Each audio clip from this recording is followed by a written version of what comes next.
All right, hey everybody. Good morning and welcome to our 4-year anniversary of streaming on Twitch. I can't believe it's already been that long. I've been having a fantastic time just playing games, hanging out with everybody here.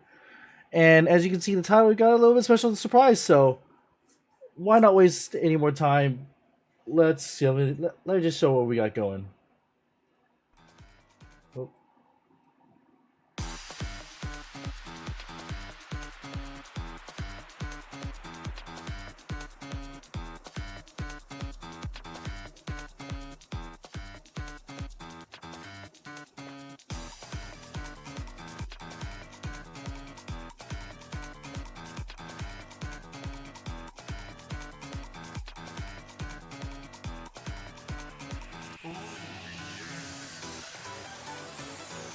It's something that has been in the work for a while now. Oh, you can see a little bit there.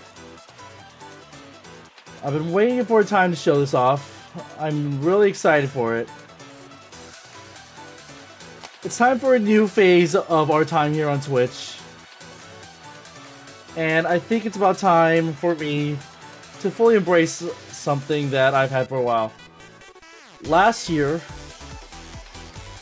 we had I had a little friend added onto our stream that you just saw sitting in the corner, just chilling out and relaxing over there for a while. However, now I think it's about time that he takes center stage. Introducing now, for the first time,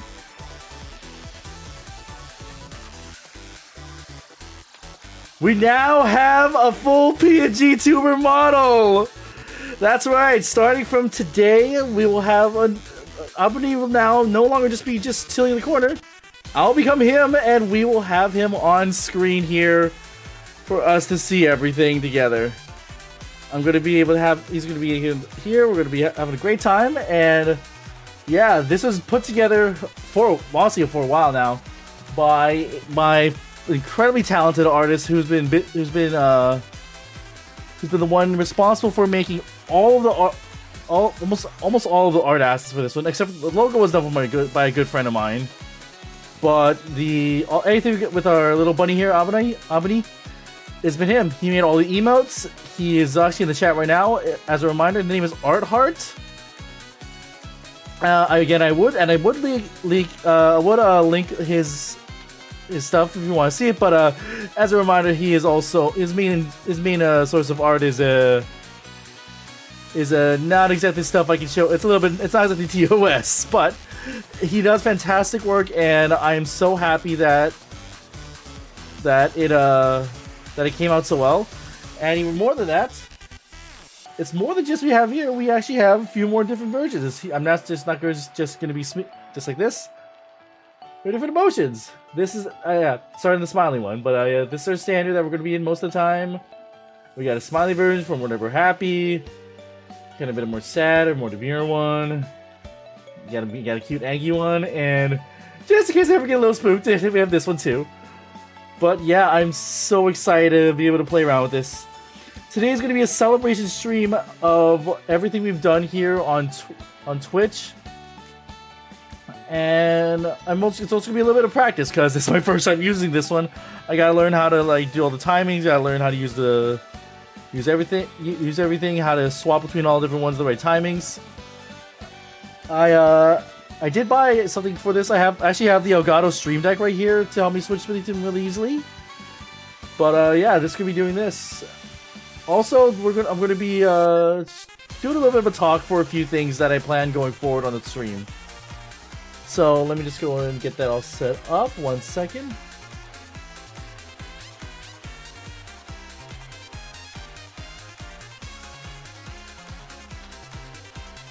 All right. So we're going to be just to talk about what I'm planning in the future for the stream. What better way to do it than with something that everybody does? So let me change the music. It's a little bit too peppy and upbeat for this stuff coming up. By the way, if anyone's wondering what the song is in the background, it's by an incredibly talented group of musicians. Oops. Oh, Art, thanks! This is that. If you was wondering what the song was, that was by an incredibly talented group of musicians they call themselves Undervale. They were around several years ago, making a whole bunch of fantastic Undertale covers, remixes, and everything. Sadly, they're finished with their project, but they made like 3 or 4 separate albums. This is called "Star of the Underground." It was from their, I believe, their first one. And as you can tell, it's a remix of "Death by Glamour," my favorite song from the game. All right, let's get something a little more chill.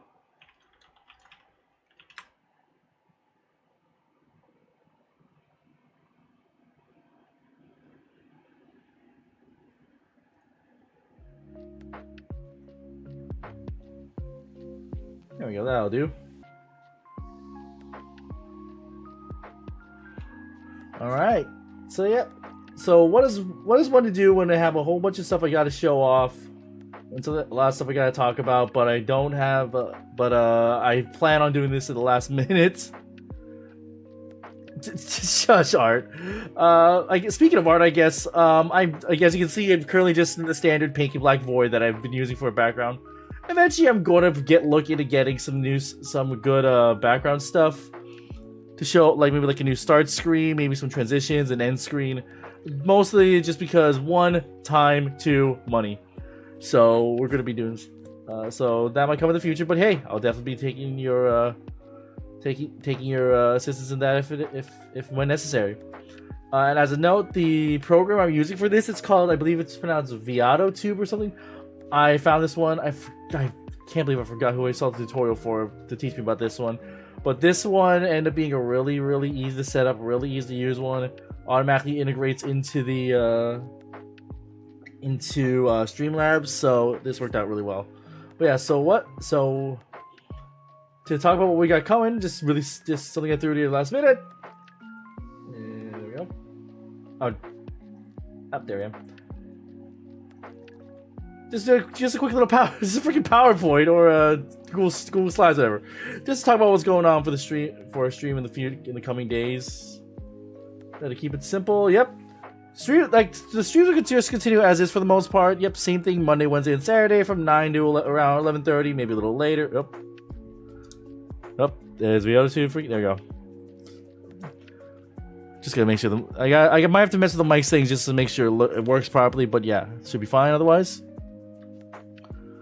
The big thing is this. Yep, I'm gonna start trying to run some ads on the stream. I know I'm not some big fancy streamer yet. I barely get like 4 to 5 people per stream, but that's okay. I'm doing this for fun.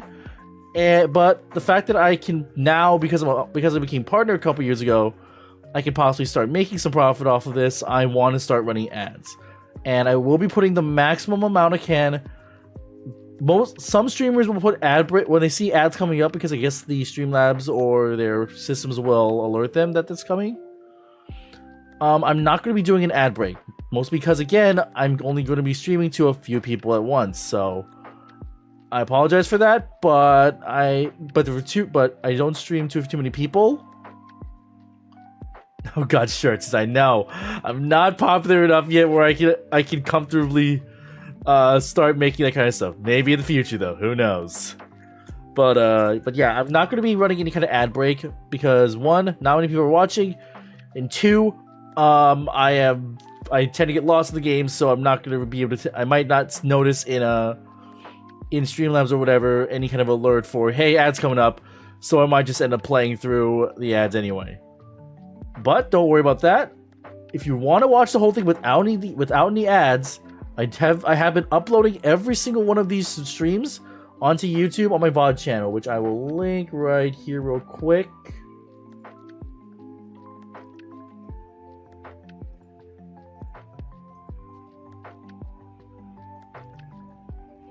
Yeah, but if you, yeah. So for the time being, at least until if I start getting more viewers, then we'll switch to having some ad breaks, I'm sure.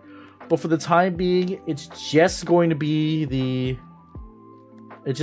running no ad breaks. So, but if you want to watch any of the VODs, they're all available on YouTube. Channel link right there, and you will be able to go and watch all these streams. Usually within the day after, not the day after, the same day, because I just straight export from Twitch to YouTube and then upload there. No editing, no extra nothing. Nice and simple, so you can watch the VODs ad-free whenever you want.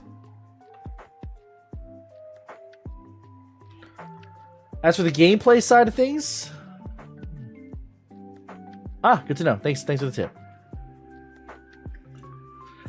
Second, I am going to be continuing Final Fantasy VII Rebirth, but only until the next new releases come out, and that's mainly going to be literally in the next coming weeks: the Pirate Yakuza game and Monster Hunter Wilds. I was really hoping I'd be able to get really far into Final Fantasy VII Rebirth before these two come out. Maybe finish them, but Jesus Christ, that's fine. No, I'm fine with straight 1-to-1 VODs. I don't need a lot of the editing stuff yet. I'm not planning on it. If I ever do like collab videos, maybe I'll start doing that kind of stuff. But we'll get to that in a bit. But yes, I was hoping to get Rebirth further. But good lord, this game is big. Another content creator on YouTube that I've been watching for a while, Maximilian Dude. I've been kind of watching along with his stuff whenever I do get to a certain point.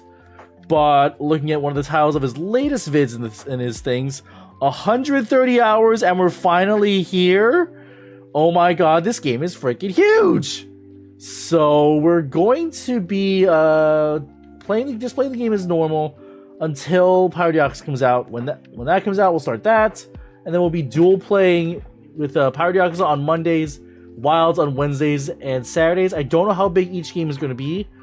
Pirate Yakuza is probably going to be relatively short comparatively. It is a guided game, so it's not going to be super long. I think my PC will be just fine. I'm probably not going to be able to run it on max settings, but I don't need the game to be looking super pretty. I mean, honestly, well, to be fair, I have been running Rebirth at pretty much near like mid to max settings, and it was fine. The crash was happening because I was running off of my external hard drive, not my solid state drive. So as long as I put it onto the PC, it should hopefully work fine. We'll have to see how that goes, but yeah, I have been hearing about stuff like that. Yep, and once we finish those two, then we'll be going back to Rebirth, finish that, and then we'll be able to play something different. And I already have ideas for what I'm going to be playing in the near future. I'm excited to keep playing and just be able to, one, show off some games, two, experience a whole bunch of games for the first time with you guys. Alright, and now on to some future plans, what we're going to be doing as our time here on Twitch continues. So the main thing is just more games. Brand new games that just come out, that like we have like with Rebirth, Pirate Yakuza, and Wilds. Retro games that I want to either play again for on the channel or to show off. Who knows what else that I might end up finding and wanting to play.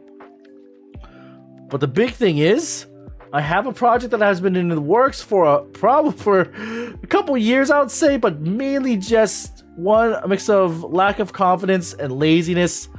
I haven't been around to getting. I want to put on a game show on Twitch. I've been watching a lot of content creators do these sorts of things recently, and I think it could be a lot of fun.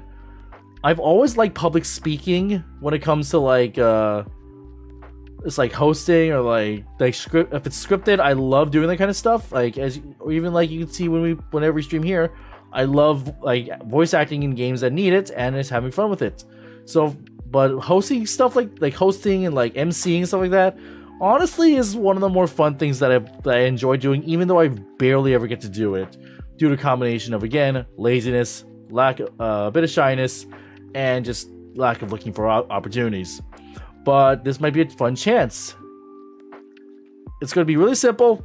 It's a Pokemon Jeopardy show. A lot of content creators do Jeopardy shows, I know, but it was the simplest thing to start out with. It might evolve into something more, but this is going to be what we're starting up with for the first one. You want to start small, then work big.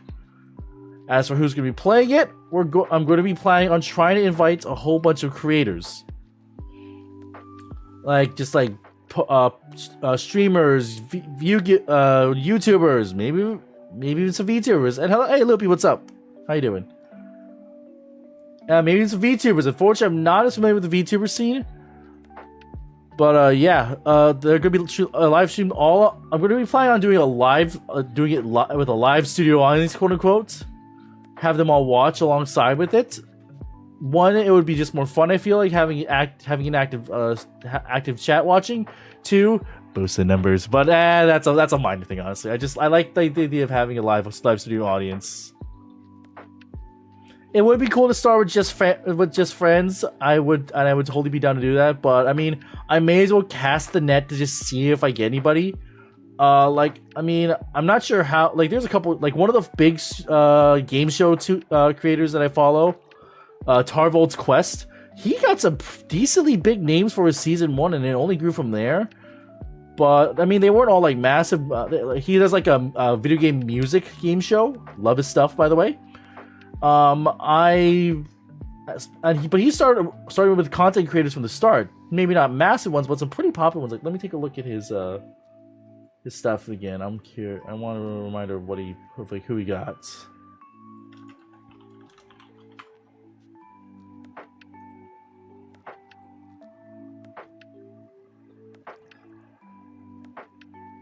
Welcome. Sorry. Yeah, like the first few episodes were like, a lot of musicians that I personally have not heard too much of. They're fairly small. Like, they're still they're fantastic musicians, I'm sure, but again, I'm just not so familiar with it. But then starting season 2, big names like Pro Jared, Proton John, other names like that. And then season 3 got even bigger. The 8-bit drummer, Family Jewels, Note Block, Johnny Atma. It just got big from there. So yeah, maybe I'll definitely I already have a list of some of the small time creators that I wanted to. And honestly, if any of you guys know any VTubers who are really into Pokemon, big or small, doesn't matter. Like I'm not only like Hollow Live or freaking, what are they called? I don't need Iron Mouse or whatever, or like an Iron Mouse level creator for episode 1. But I mean, in the future, if that would be kind of neat if I could find some Pokemon VTubers. I'm trying to find some, but looking at Pokemon VTuber just pulls up a bunch of models, so it's hard for me to find ones that are really into Pokemon, because it's going to be a little bit not like serious. Like it's not like this is like a freaking, like it's like a super hard challenge or whatever. But it's going to be more than just like there's some creators who made these game shows and they're like super stupid, super memey. So I am planning on having it be a test of your knowledge of the games and even the anime. Was planning on doing stuff like the trading card game and even like VGC, but I am not familiar with those at all. So we're going to keep it to stuff I do know so that I can make accurate questions. But yeah, I'm also setting myself a deadline so that I can actually focus on things and get them done. I'm going to be completing the work on it by May, and I'll try to send out my blanket invites by June, and we'll have to see how it goes. And they're going to probably be having the shows in late 2025 will be the first few. And who knows, from there, like, my plan is basically to have try to keep it simple with just again, this is copying Tarvold. I'm sorry if you ever watch this, but 3 rounds, basically three initial shows with 3 players each, and then a final champion show with all 3 winners. And then we'll try and see go from there. I mean, if it goes bigger, I'm totally down to do like four player shows and then a champion there. But yeah, so this is going to be I'm really looking forward to this little project of mine. I hope it does well, and I hope you're all excited to see it. I believe that's the last thing there. Yep, that's it for that. So what are we going to be doing for the rest of the day out now that we've got this great little reveal out of the way? We're going to practice, and I feel like the best way to do practice with something like this is we're going to be doing a little watch along. Let me get it all set up real quick. I'll be right back, everybody.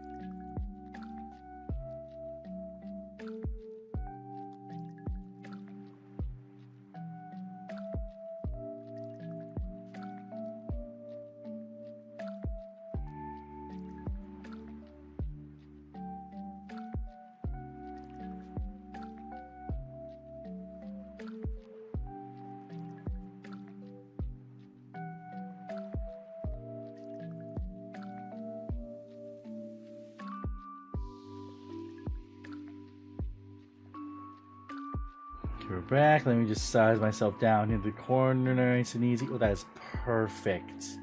That is absolutely perfect. Don't want to be too big. So, we're gonna be doing a little reaction time today. I've picked out a great video that I've wanted to kind of do a reaction to for a while, even though I've already seen it a lot. There's a content creator on Twitch that goes by the name of JoeCat. I'm not sure if any of you have heard of him. I absolutely adore the man. Oh, wait, change my tags. What do you mean? It's still just chatting. Did?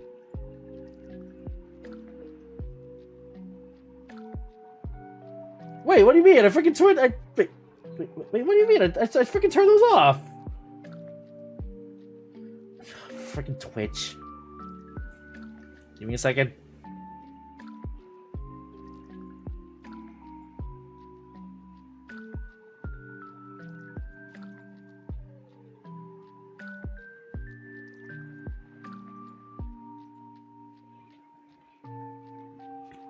There. I hope that's gonna be right. Looking at, I think it just English 3 times. Is that what it looks like now? Give me a second.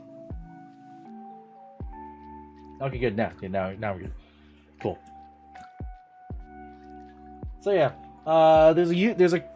there's a content creator named JoeCat. He's been on the chat on YouTube for a little while.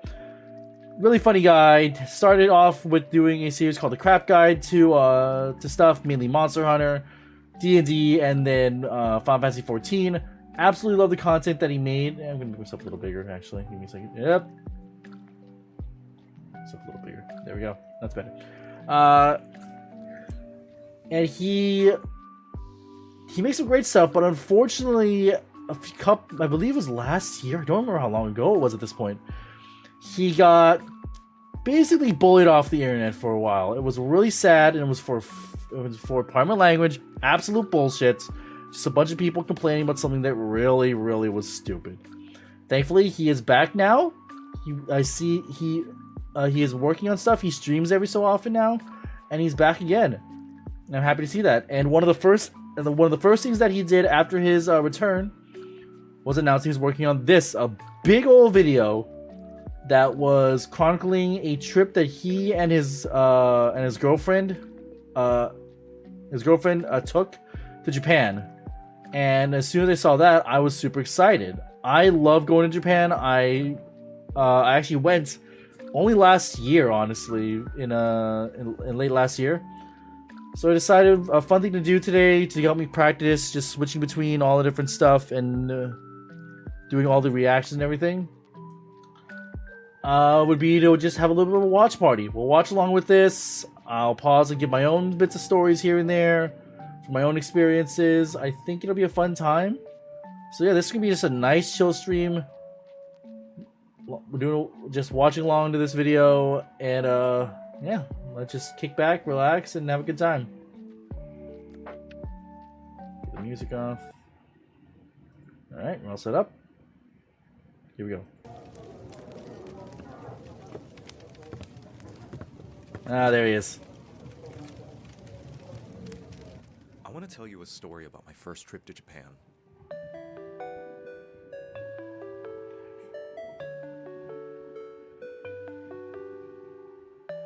Oh god, I love this kind of stuff.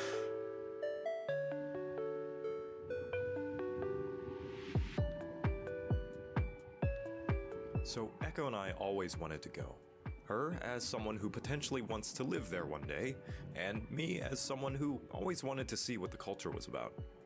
Though I had flown internationally before, this would be my first time in almost a decade since the last time I did. Combined with the fact that I am growing. Also, I love the fact that he puts so many like just friends, family, friends, and random other creators on here. If I had Albany around, then I would have loved to take part. God, I'm not sure what's going on with that with the purple clouds. I'm guessing that's just from the sunset. That was pretty. I'm someone who cannot sleep unless Hey, look! laying down. So hey, I know this one. I know this guy. Aaron Schmidt. Love this guy. Follow him. the entire flight was just I'm going to be pointing out the creators I adjusting and recognize. readjusting my position Let me to move over a try little bit and more to the get right just here. a little bit of Oops. shut-eye, with zero luck. There we go. Much better. But Thankfully, when it was finally over, I had a lot of fun to look forward to. Right after we get through customs. Yep. And grab our train cards. Yep. And Wi-Fi box. Yep. And cash. And Yep. drag our very heavy bags through the city to our Airbnb. Oops. Yeah, all this stuff. As soon as you get to Japan, honestly, you can actually skip a lot of this stuff if you do it in advance. A lot of it. Customs. Okay, you can't skip customs. You literally can't, but you can actually skip some of it. There's this whole thing. I think it's like Visit Japan Web or something. It's an app you can fill out before you go. That way, you can basically pre-fill out a lot of the paperwork for customs. You just scan a QR code and bam, you're through. Basically, you have to visit just one kiosk rather than have to like go get a paper, fill out a whole bunch of stuff, waste like 45 minutes doing all of that. It just takes you like 10 to 15 based on how bad the lines are. Like when I went this last trip, I went in November, which is kind of an off season. It's not like spring cherry blossoms. It's not the summertime where school is out, which by the way, good Lord, it's the summer. Oh, Jesus Christ. Okay, that's not good. Ah, I see. Okay. I'm going to go. Oh, that's going to be. Okay, so note to self. Does it work now that I'm doing this? Okay, good. Yeah. Okay, yeah. Note to self. To keep it simple, long story short, the Switch emotes button is normally connected to my numpad buttons, but I'm also able to use the Stream Deck to do it, as they're just mapped to those numpad buttons. Numpad also flips a YouTube video forward. I didn't realize that numpad did the same thing. I thought it was only the top numbers. Whoops. Anyway, yeah, a lot of stuff you can do early. You can go and do you can do Visit Japan Web. Let me go back so you can show all box and cash. Yeah. And drag customs. What was it? Customs. And grab our train cards. Train card. Yeah, that one's a bit of a doozy, especially because you gotta find stations. You gotta find a place that does that really easy. And I don't know if there really is one in the airport. I always just brought one from a previous trip, but this was the first time, so that's one thing you gotta go through every time, no matter what. And Wi-Fi box. Wi-Fi box. That is one of the most important things you can get for you on the trip. Yeah, you might get international roaming, so you don't need to worry about paying extra money for that. Good. So you don't need to pay for that. Good Lord, the freaking speed is terrible. Don't do it. Get an internet box. They're relatively cheap, and the best thing is you don't even need to have it pick it up at like the airport or whatever. Some of the services you can just send it straight to the hotel and pick it up. That's what I did. Order it online, tell it where you're going to be staying and when you're arriving. And as soon as you check in, either you let them know, or in the case of the hotel I stayed at, they're really good service. They basically were like, they probably put a note in my check-in. So they're like, oh, this person will have a package when they arrive. As soon as I checked in, he went to the back, got the package, and boom, I was ready to go. Didn't even need to say anything. Excellent customer service in Japan. One of my favorite things. And cash, that one's a variable. Thankfully, I have incredibly generous friends and family who will tend to when they hear you're going to Japan coming soon, instead of giving like cash for a gift or whatever, they'll just give you straight yen already. So you already have a baseline. Also, I'm sure a lot of places will have exchanges around them. So like there's gonna be an exchange somewhere in your area. So basically, just kind of keep an eye on the rate. Whenever it's high, go and trade them. But yeah. Also, I also completely missed it. The teller here, Girl DM, one of my favorite VTubers, love her. And this here, dragging the bags all the way through Japan. I've never had to do. Okay, no, sort of. Generally, whenever I go to Japan, I will usually take what's called the airport limousine bus. A lot of it just as the name implies, they have a whole bunch of buses that will basically take you from whatever airport you arrive at, and it will just drop you off, not to your hotel specifically, but it will bring you to hotels in the area that are basically part of the loop. Thankfully, one of the at least for Tokyo's side, one of the hotels that I tend to stay at pretty commonly ends up being a major stop, and on the Kyoto side, it drops you off straight at Kyoto Station. And the hotels I usually stay at are literally right outside, so I never have to walk that far for most of the trips I've been on. A couple times I've had to, but yeah, I've never had to lug them through stations by taking the trains, so yeah. our very heavy bags through the city to our Airbnb. The flight arrived at about 4 Yep, p.m., Haneda but Airport. we Love this didn't one. make it to the place we were staying at until nearly 9. Yeah, oh god, I'm pausing a lot already. Yeah, the airports are pretty far out in the boonies. You're not usually going to be able to, like, you're not usually going to be able to, like, say, land and be in your hotel within an hour. Like, that just ain't happening. It's going to take a while for you to get to your airport, to your hotel from wherever you're at. So plan accordingly. Most of the time we had spent waiting in line for our train cards, since there was only one terminal.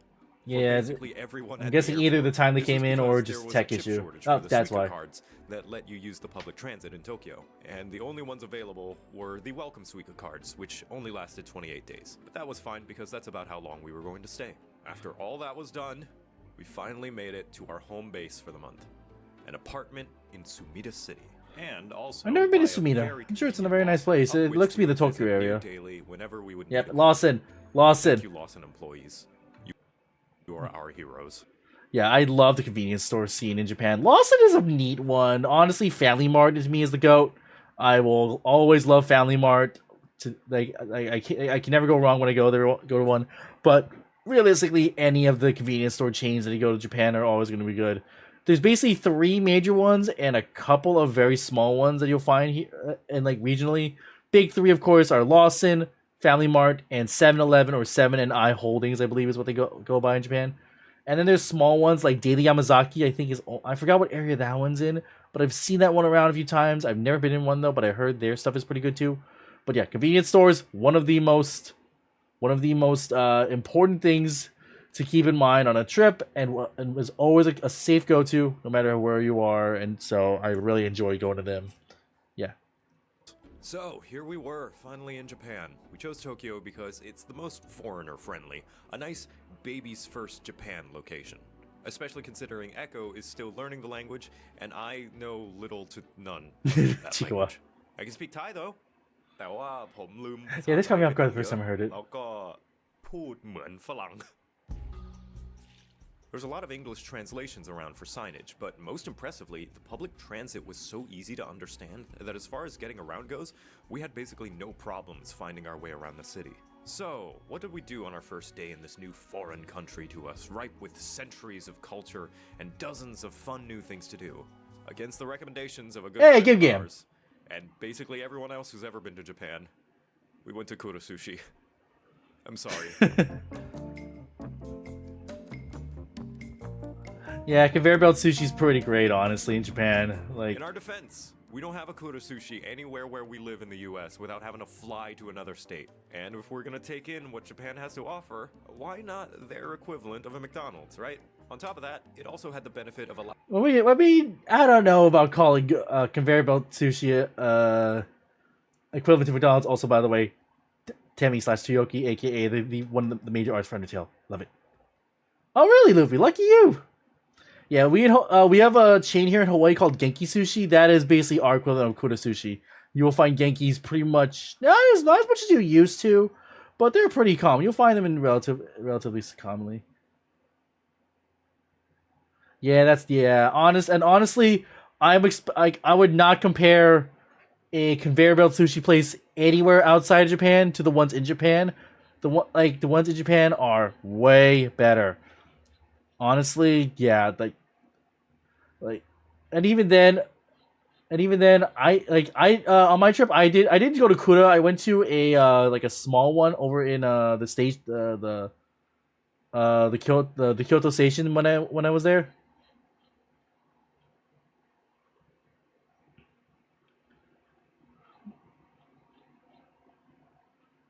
Oh God, God, freaking market sushi. Eek. Oh yeah. If you ever go to Japan and you are a connoisseur of and if you ever want to cook stuff, when you go to Japan, go and see if you can buy a kitchen knife. It's honestly incredibly easy to bring it home correctly and safely. They know how to do it properly as long as you declare it, and you can get yourself some fine ass kitchen tools for really, really cheap. Like at least comparatively, and they're at least comparatively. I mean, I've seen some people buy like $200-300 chef's knife or more, but hey, if you want to pay for quality, you can very easily find it. There's tons of great places. If I had to guess, honestly, Loopy, he probably went to what is it? Freaking dang it! I went there on a couple trips ago. I went with the family. It's basically it's a shopping street, but it's made specifically to for like kitchen supplies and cutlery and stuff and chef supply and stuff like that. So there are a bunch of really good knife makers over there. But yeah,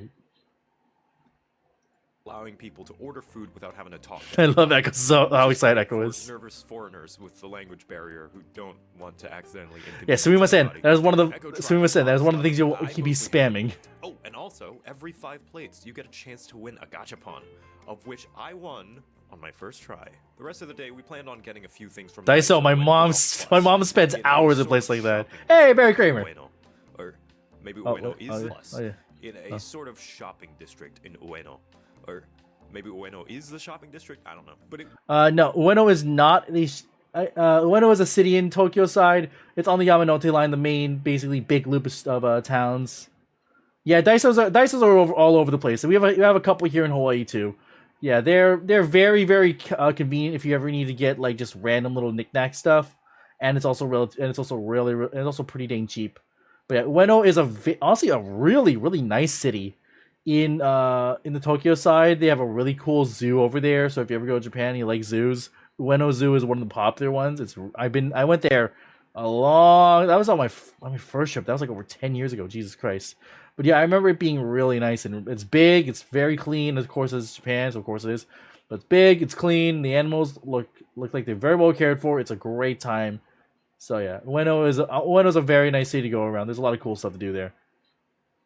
Was a really nice place. Just about every few feet there was a store that caught our eye. We even found a nice clothing store where I got this cute cozy sweater that looks like low-level RPG gear, and it helped keep me warm the entire trip. Speaking of which, I wish... Yeah, look, yeah, the clothing shops. I mean, I would like to do more clothing shopping if I ever go to Japan, but to keep it simple, even though I don't show my face, I am not exactly, shall we say, Japan-sized. Long story, yeah, I'm a bit chubby, so buying stuff in Japan for somebody of my build, I'm not trying to be stereotypical, but yeah, finding stuff for someone of my size is a little trickier comparatively to the norm. So yeah, I can't just like go into a Uniqlo and easily find stuff that's going to fit me. Plus, actually, if you didn't know, Japan's, I believe this is correct, I could be wrong, Japan's like small, medium, large, XL, double XL sizes are basically sized down. So essentially, if you want, I think it was like if you go to Japan, let me look this up.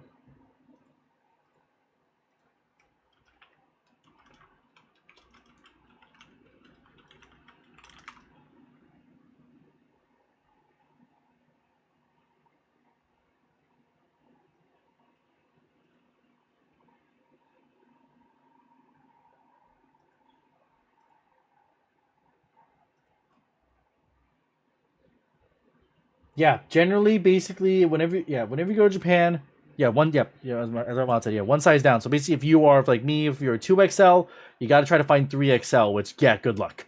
So yeah. Wish I could show you the absolute amazing fashion that was on display in some of these clothing stores. If it weren't for our budget, I would have personally gotten about a dozen outfits. Fun situation that happened while we were out. I was feeling thirsty at one point, so we stopped by a convenience store to grab something to drink. I found a can of lemon water. Oh no. Pretty refreshing, so we found a nice spot to sit and refresh ourselves, and went about our way in more of the shopping district. But then I started to feel a bit woozy. Echo had a look over my drink, and it turns out it was alcoholic, and I hadn't even noticed. Yep. Now, being a little tipsy in public was not a big deal, but what was of note is that I had finally found an alcoholic drink that I liked. Some of you may remember I did a few drunk gaming streams in the past with my friends, and know that I usually can't even stomach a few sips, let alone the chugs I was taking for the stream. So this was a big deal to me. It may come as no surprise to people who remember those streams as well that I am a huge lightweight. So even this little drink with 5% alcohol content was giving me red flush and a warm, cozy feeling.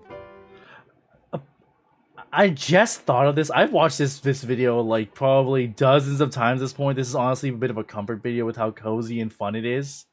A lot of for the vast majority of it. I just realized how did he buy that and not realize it was alcoholic? I actually don't know. Do they card in Japan, or is it honor system? I'm gonna look this up.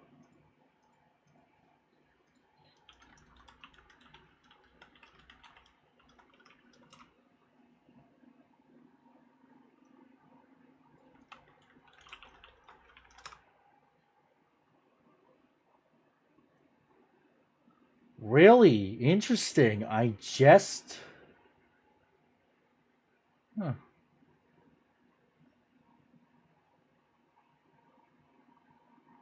It's yeah, it's a huh. Yeah, apparently they don't. They tend to not card. It's a lot of the honor system, and generally you can. I mean, I'm sure you can tell, but a lot of places will not even check. They'll just be like, "Okay, here you go." Interesting. I didn't realize that. Yeah. Apparently, convenience stores do have press this button to confirm you're of age. Which I mean, if you are, I mean, which I guess probably like maybe they didn't read, so just tap the button, just like out of instinct. But yeah, I mean, I mean, honestly, like I don't drink, so I've never tried buying alcohol in Japan from like convenience store or anything. So yeah, I guess I never realized that, huh? Neat.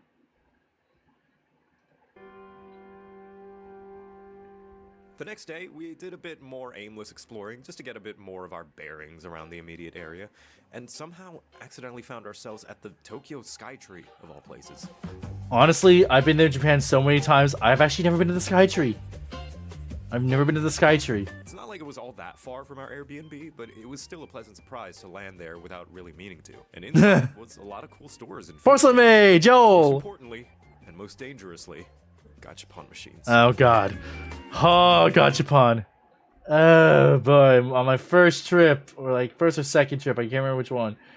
Oh my god, we'd stop for these things all the damn time. It's gotten expensive too. It's gotten freaking whoops. Forgot the thing. Forgot this thing. Here. There we go. There. Yeah, freaking. They got expensive too. Back when I was going, like 10 years ago, it was literally 100 yen machines, 100 maybe 200 for like for a special one. You can see right here. Look at this, 300 for a freaking basic one. And some of the ones if you go to like a station, good luck finding one for under 500, maybe 400 if you're lucky. But yeah, they're so expensive these days. Jeez. Anyway.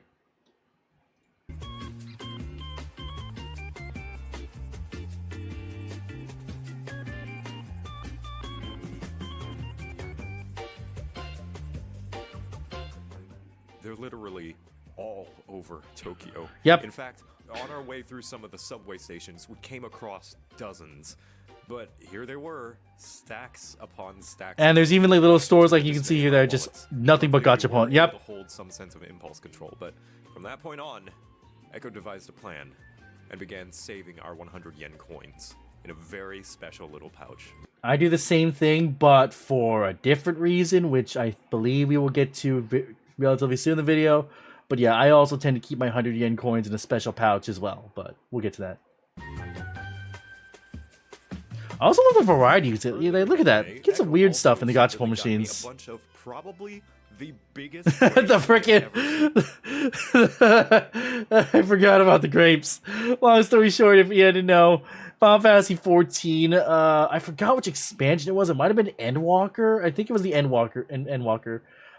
Basically, while the game was looking super pretty and everything, for some reason these bushels of grapes that were hanging on in one of the cities, they looked like this. They were like hyper polygonal with just textures on it. I don't know what the reason was or why, but man, this caused a bit of a funny stir in the scene. Apparently, I think they went back and fixed it in the long run, but the fact that I'm pretty sure the devs even memed it later on. But it was hilarious. In my life. See, we had decided to come to Japan in October because that would be the time when it'd be both grape season and persimmon season. Japan fruit is absolutely incredible, by the way. Whereas I don't like grapes, but I do love grape flavors. It's definitely one of my favorite. Joe Cat. Joe. Buddy. we're gonna need to have a talk about this. How the hell is pineapple in the sad tier? How is pineapple this far down? Yeah, I know. Yeah, I know. Unfortunately, I'm really unfortunate that. I mean, we find ways to get around. Anyway, but yeah, how the hell is pineapple in F tier? What the fuck? Pineapple is amazing. What are you talking about?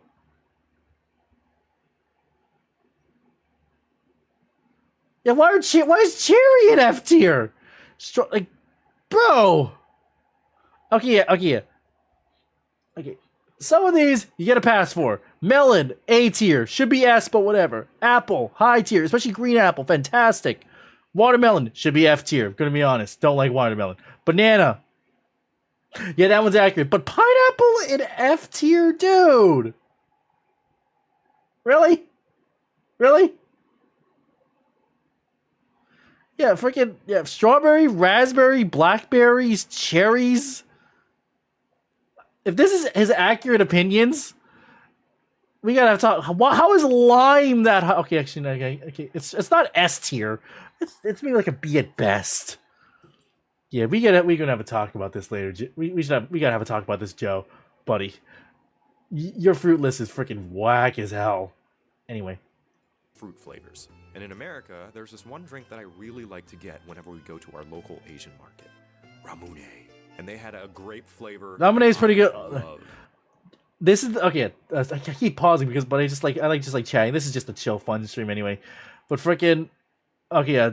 God, this looks like super off-brand Ramune. Like how like this is the if you're gonna get Ramune, you gotta get the good stuff. Yeah, if you want to get Ramune, just get this one. Just get this one. Get this one. Glass bottle with a marble. You press the thing in the bottom. Yep, exactly. Just like Mont said. Mont said, no glass bead, no buy. This stuff is absolutely delicious. You can get it pretty much anywhere in Japan. It's super fun. To be fair, I don't get it that often anyway. It's because there's another soda that I personally prefer way more. It's let's see. There it is. This is the best one. This is my go-to. This is 100% my go-to whenever I go to Japan. This stuff is the best. This is this. I love this stuff so much. It's super good. Basically, think of it like Sprite, but better. This is straight up my favorite Japanese soda. Honestly, on par with, maybe even more than melon soda.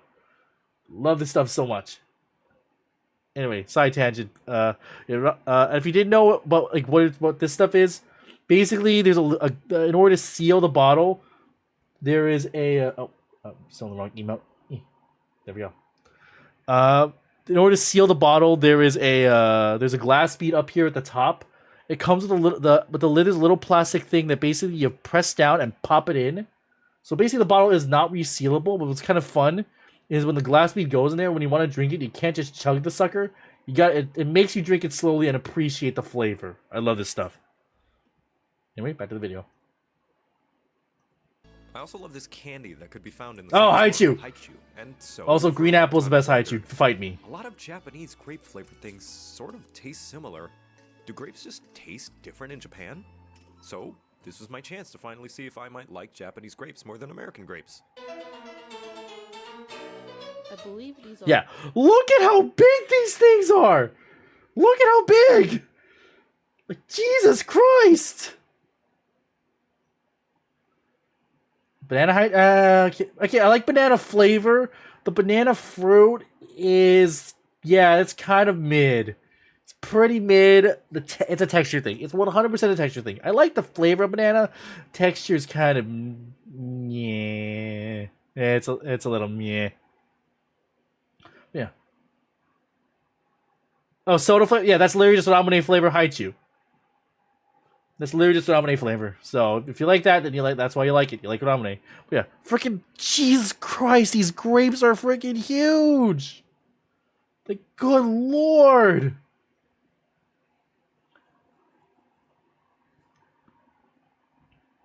Oh my, wait, 10 cents for 10 cents like what, like one of those, like this, like the standard bar size, Loopy? 10 cents each? Like was it like a standard package like this?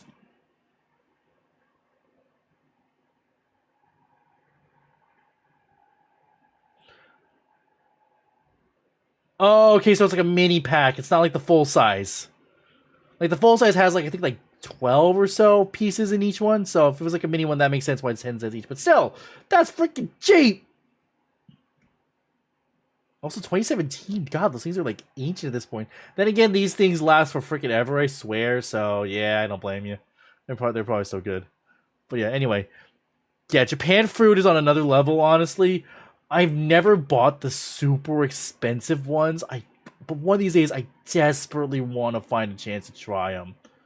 But yeah, these things, like I see them all the time, and like even supermarkets have grapes of this size. Honestly, not as much. This is like this kind of like if I had to guess, they probably got these from either Echo probably got these either at like a farmer's market. You have seen they pop up every so often in Japan, or she went to what's called a food hall. Basically, usually underneath malls or train stations, they have giant, like a big, like the entire floor is just food providers. Some of them are like pre-made bento. Some of them are like raw ingredients for customers, for people to come and buy on the way home as they go through the stations.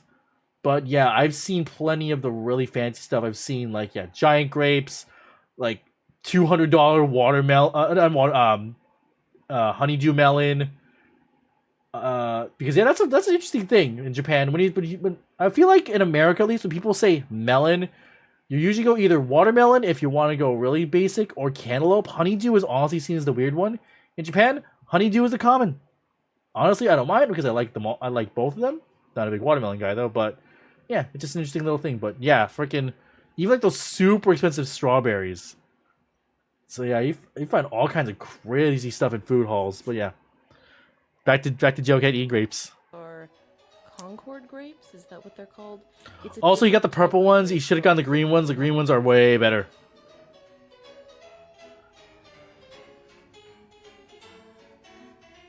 Better than American grapes, or about the same, neutral? Still not a fruit guy? I'm sorry. I will happily eat them. Yeah, he got as I said, the Concord grape. What you want to get is it's called, I believe it's Muscat grape is what they're called. The big green ones. Those things are absolutely fantastic. The best way I've had them was in it's a Taiwanese dessert called Tanghulu. Usually they're done with strawberry, but a lot of places will also have it with grapes. I had that on my last trip. Oh my god, it was so good. I'm excited. Alas, I guess I just don't like grapes. Yeah, Gavin Free was wrong, I guess.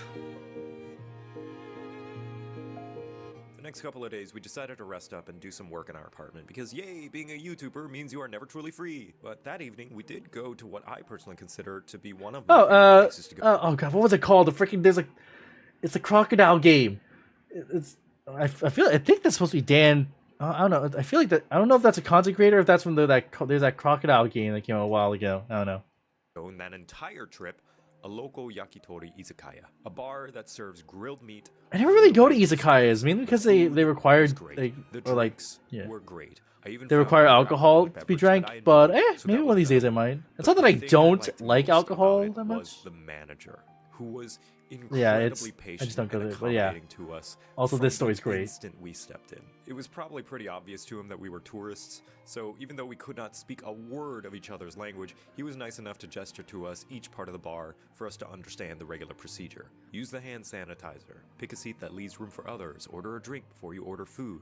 But coolest of all, he would point to each item on the menu, which did not have an English translation, and taught us how to read and pronounce each item, including pointing to the display as to which one each item corresponded to. I don't know if this was just because we were foreigners or if it was just standard procedure there, but he would regularly check up on us to make sure everything was good on our end. And if that wasn't cool enough, at one point, Echo had decided to translate the menu for my convenience because unga bunga stupid American brain not knowing another language. But one day, we had come home from that restaurant, and I had lost the menu, which really sucked. Echo put a lot of work into that thing. But then, when we returned to the yakitori place, it turns out The manager had found and kept Echo's translated menu and held onto it for us. This man single-handedly watered my crops, cleared my skin, and cured my depression. I love him. Yeah, that's such a sweet story. Honestly, like that's the kind of places that you gotta go when you're in Japan. I mean, everyone sees like all like the big TikTok or YouTube or Facebook or whatever, Instagram, whatever, all these posts about these really cool, trendy places. And yeah, they are really neat, but honestly, you're gonna find some of the best food and best experiences just wandering around and finding little hole-in-the-wall places or like just like small local businesses and just going to them instead of just all the big stuff. I got an experience like that on my last trip that was absolutely incredible. It's a little. I found out about the place from another YouTuber. His name is Paolo from Tokyo, and it's a tonkatsu place, which is fried pork, called Tonsho. It's over in the Asakusa area. Like whenever you go to Asakusa, yeah, exactly. If you go to, it's called Asakusa is known for being like just like big shopping area, like the long street with the big Sensoji temple in the back. And well, yeah, that's cool to check out and everything. I didn't realize that there was and I've been there multiple times. I didn't realize there was an absolutely fantastic tonkatsu place right off the main street. It's like 5 minutes off the main street. It's a little bit of a walk, but it's not even that bad at all. And then I found the place. I saw the video and I was like, yeah, let's go there for lunch one day. I went there. I got there right as they opened, basically, and the head chef, his name is Sone-san. God, that man is a treasure.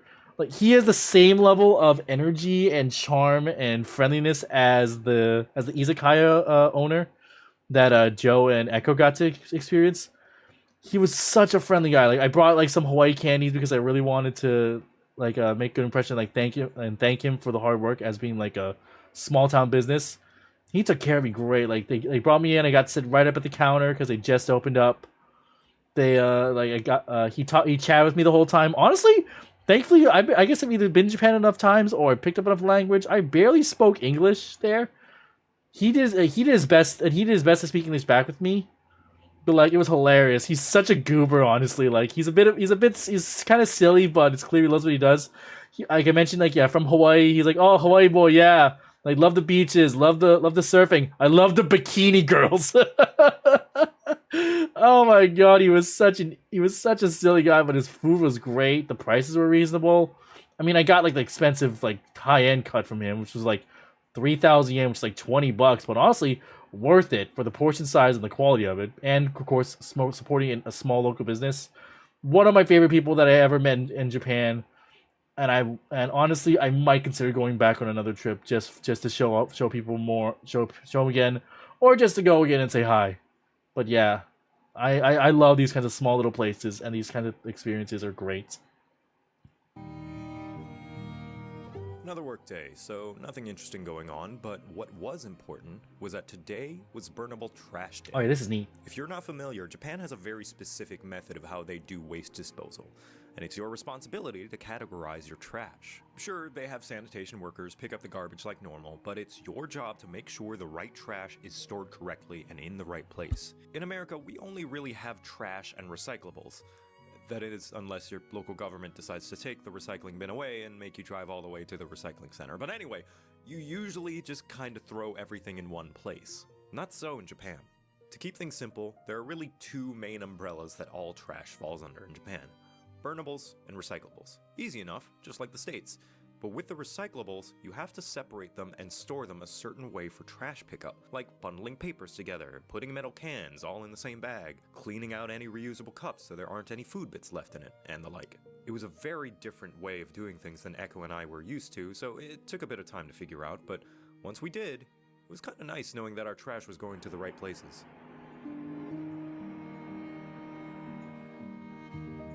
Ah, it's Gabo.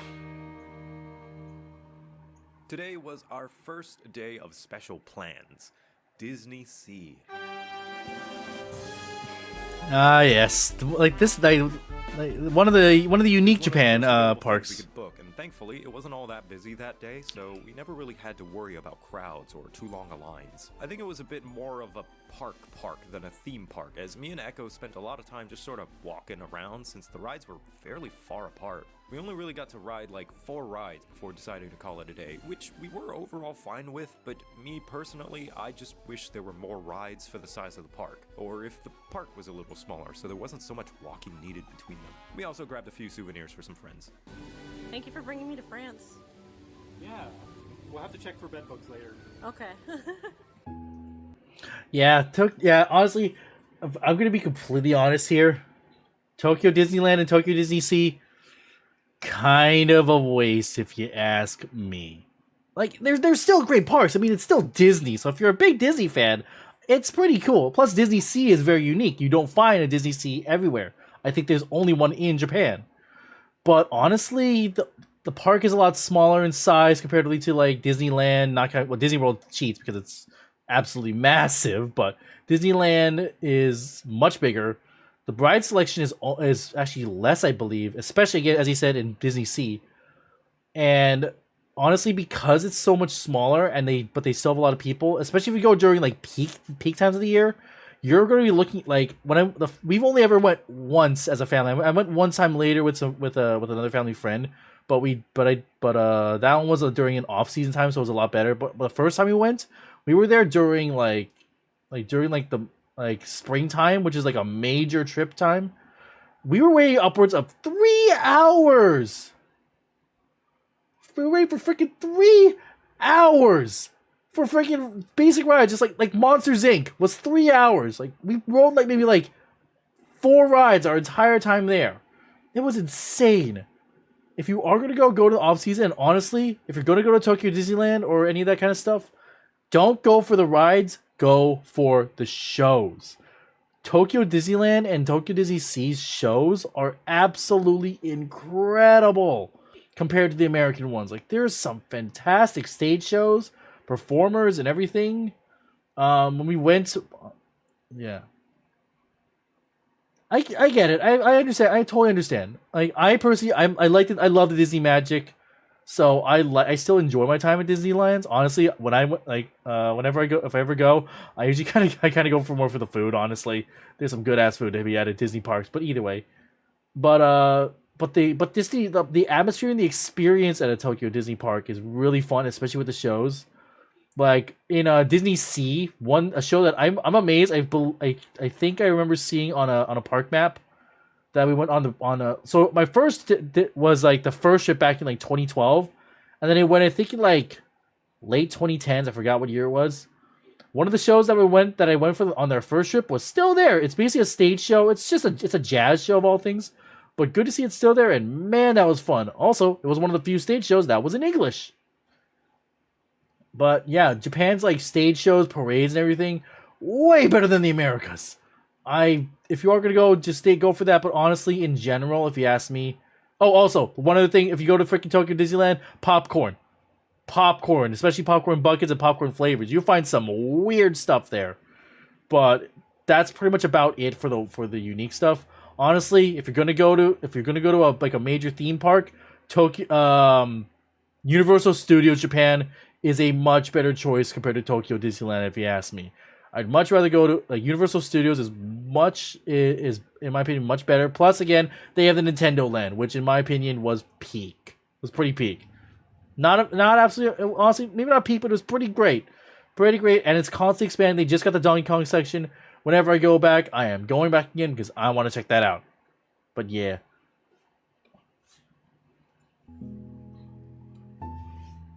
Not a lot happened this day. I mostly stayed in and near our Airbnb to sort of rest up after going to the Disney park yesterday, while Echo had a girl day where she went to Tobu and got some cakes. She actually did quite a few girl days on our trip, and if you want to hear about those, feel free to subscribe to her channel where she'll tell you all about it. For me though, it was nice to just have a rest day where I could wander and take in the local area where we were staying, especially with how convenient the public transportation is. Okay, speaking of, can I just talk about the public transportation really quick? Yes, Because please. I think that was probably my single most favorite thing about staying in Japan, or at least in Tokyo. The fact that there are trains and buses everywhere that help you get where you need to go, and how it makes just about everything within walking distance. Sure, there are roads and stuff in the larger parts of the city where having a car would definitely be beneficial, but me and Echo never had to step foot in a single car the whole trip, save for once. In America, there are very few places where we have things like trains and bus stops. They exist, but really you'll only ever find them in certain very dense cities that have been around since the colonial era. And even then, a lot of them get replaced by roads and highways. To get anywhere in America, you need a car, full stop. And yeah, there have been attempts to add in more public transportation, but for some reason, it never really took off, and it's a real mystery why. No one truly knows. It's a big mystery. Yeah. But in Japan, or at least in Tokyo, you can get just about anywhere on foot. There are train stations at just about every other block, and navigating them is so simple and easy to Oh, this is so understand cool. that children can use it, and do. Whenever we would go somewhere, me and Echo would occasionally see a kid, no older than 10, get on the train all by themselves with no parents or escort or anything. They just know how to use the trains and buses. It was especially helpful that all the signage was super foreigner-friendly, since Tokyo had just recently renovated the city to be foreigner-friendly for the 2020 Olympics it was supposed to host. Before the... Yeah, Yeah, the big thing. Before the big thing. was that at about every station, there are desks with stamps for that station, and each stamp had a different design. And so it was my and Echo's mission to get a stamp at any new station we stopped at whenever possible. We even got these cute little sketchbooks from one of the stores at the Skytree that we would put them in. Echo's is a lot fancier than mine because she would draw cute little doodles to represent what nearby attractions and things were at that station. Hey John, And what's we up? did there. Thank you for the But thank all thank this you. to say, if there was one thing I could bring home from Japan to the US, it would be the train system. Please, please, God, please, I just want trains. Please, please, no! The next 4 Okay, yeah, the train system in Japan and public transit in general is so good. It's so easy to be able to get yourself anywhere you need to go. It's absolutely fantastic. But there is one or two gripes I do have with it. Probably the biggest one being that, like when you're traveling on the train, like on the train specifically, if you're going to be going anywhere during like peak hour, like in the mornings or evenings. Yeah, no, yeah, I agree. I was actually going to talk on that in a second, but in terms of on the trains, be prepared for the squish. If you are if you go to Japan, if you're going to be going on the train during any kind of busy time, or especially if there's a lot, if it's a busy time of year, especially too, be prepared to stand in the train, pressed up against multiple people. It's going to be wiggling around. And if you're claustrophobic, I really am sorry for you. It is one of the only negatives I have with the train system. But I mean, you gotta do what you gotta do. And honestly, the thing is that generally people are very they're very accepting. They're very like maybe not accepting. It's just not even like kind of hard about it. It just kind of is a thing. People squishing the best they can. They don't try to force themselves into it. They don't get angry when someone bumps into them. Usually just a little, like, if you accidentally, like, if a jolt kind of, like, makes you, like, stumble a little bit into somebody, usually they'll catch you because of the pressure, and you're just like, oh, sumimasen, and you're good. Just like, oh, sorry. And as long as you're careful about it. Generally, there are a lot of, like, things you can grab onto and hang, but if it's that packed, literally just the force of people around you will keep you upright. And if you're, like, if you're a tourist, like most of us are going to be when we go, you're probably going to have something on you that's carrying all of your stuff. Jackets, umbrellas, your loot you picked up from the day. It's usually like a backpack or whatever. If you're going to be wearing a backpack, swap it to your front before you even get on the train. It's just a common courtesy thing. You tend to take up less space by having your backpack in front of you. And it's much easier. And also, honestly, acts as padding for your front. So I think it's much better. It's just a courtesy thing, so make sure you do that. And it's sorry, I missed what my mod said, and yeah, very much true, Walker. And as he said earlier, getting a train system like that in America is functionally impossible. Very true for a multitude of reasons. The social side of it is that's a topic that a can of worms that I'm not going to touch. But the big thing I think of is people don't realize. Look at how much bigger America is than Japan. I mean, yeah, we had a rail system for a little while, but that was back when most of the U.S. was open plain lands where you could easily put a train system. There are a majority of reasons. Yeah, right here. There's a whole. Oh dang, it's white on white. Oops. Nope, that's not working. Too big. Whatever. If you want, he said environment, economic, social, political, carbon session, all of these. Every single one of those is an honest reason why a train system like this just would not work out in America, sadly. So sorry, Joe, it just ain't happening. If you want to experience it again, just go back to Japan or Korea. I heard those are pretty good too. Yeah, yeah, you have a lot of freaking hyperfixations, but honestly, it's fun talking about this with you. But I agree, yeah, it wouldn't work. It just wouldn't work. Sadly, as cool as it would be, it just wouldn't work. 4 days, we didn't really do anything. God, we're only 15 minutes in. I've been stopping and chatting so much. I don't mind though. Day, head out to grab lunch at noon, maybe explore a bit of the city, come back to do more work, go out for dinner, maybe get distracted by an arcade for an hour or Arcades. Also, Dodger and Jesse. Yay! three. Check out some convenies and grab Turn the volume snacks, a little bit. I then think come it's back and the get ready for it's a the little next bit day. soft. It was kind of nice to just wind down and take it all in. I know to a lot of folk that might sound like we were wasting our vacation days, but I don't know. Having to do something exciting and having a strict schedule every day during a time that you're supposed to be spent relaxing doesn't sound all that enjoyable to me. Now, not everyone is able to. Yeah. Whenever I go to Japan, well, to be fair, I have never taken an entire month vacation in Japan. I would love to. Maybe I don't know if I would, because the thing is, honestly, whenever if I ever go somewhere on like a trip or vacation, I actually tend to get homesick. The longest trip I've ever done was 2 weeks. That was back, I believe, in 2011 or no, 2022. Yeah, not 2011, freaking 2020. What am I talking about? I'm dumb. 2022 for the what's it called? We went to the Sapporo for the snow festival stuff. That was a 2 week trip, and honestly, by like day 10 or so, it's not like I wanted to go home. Like I don't like I wasn't like, yeah, I wasn't like just like oh freaking be able to please. There you go. I'm like, oh god, I want to go home. I miss home. I don't want to be here anymore. No, it wasn't anything like that. I just was like, I literally had a bit of like desire, like, man, I kind of miss some of the stuff at home. I miss my bed, miss my friends. Honestly, I miss my America-sized toilet. That sounds like a meme, but I'm serious. That's one of the things that crossed my mind. But yeah, like that was around that 10-day mark, because I guess that's the general length of trips that we usually go on. 10 days, week and a half, I find is a great amount of time that balances a want to be able to have stuff to do without spending an eternity there. And generally whenever we do these trips, my mom is a master planner of these sorts of things. We don't have like a full on schedule. Oh yeah. My mom went on a 3-week trip over to the UK. Went to Scotland, Ireland, and England, all over the place for 3 whole weeks. But yeah, that sounds like a long trip. But yeah, we usually will plan out what we're doing on every day. Generally, unless we have maybe a class or like a Viator class that we sign up for, or a reservation at a restaurant at a certain time. Unless there's something specifically timed, a lot of it is just like, these are things that we want to do today. Spend however long you like in each of them. Like, we might be like, oh, we'll go to a temple. Oh, cool, there's a whole lot of stuff to do here. We'll spend maybe like 4 hours here.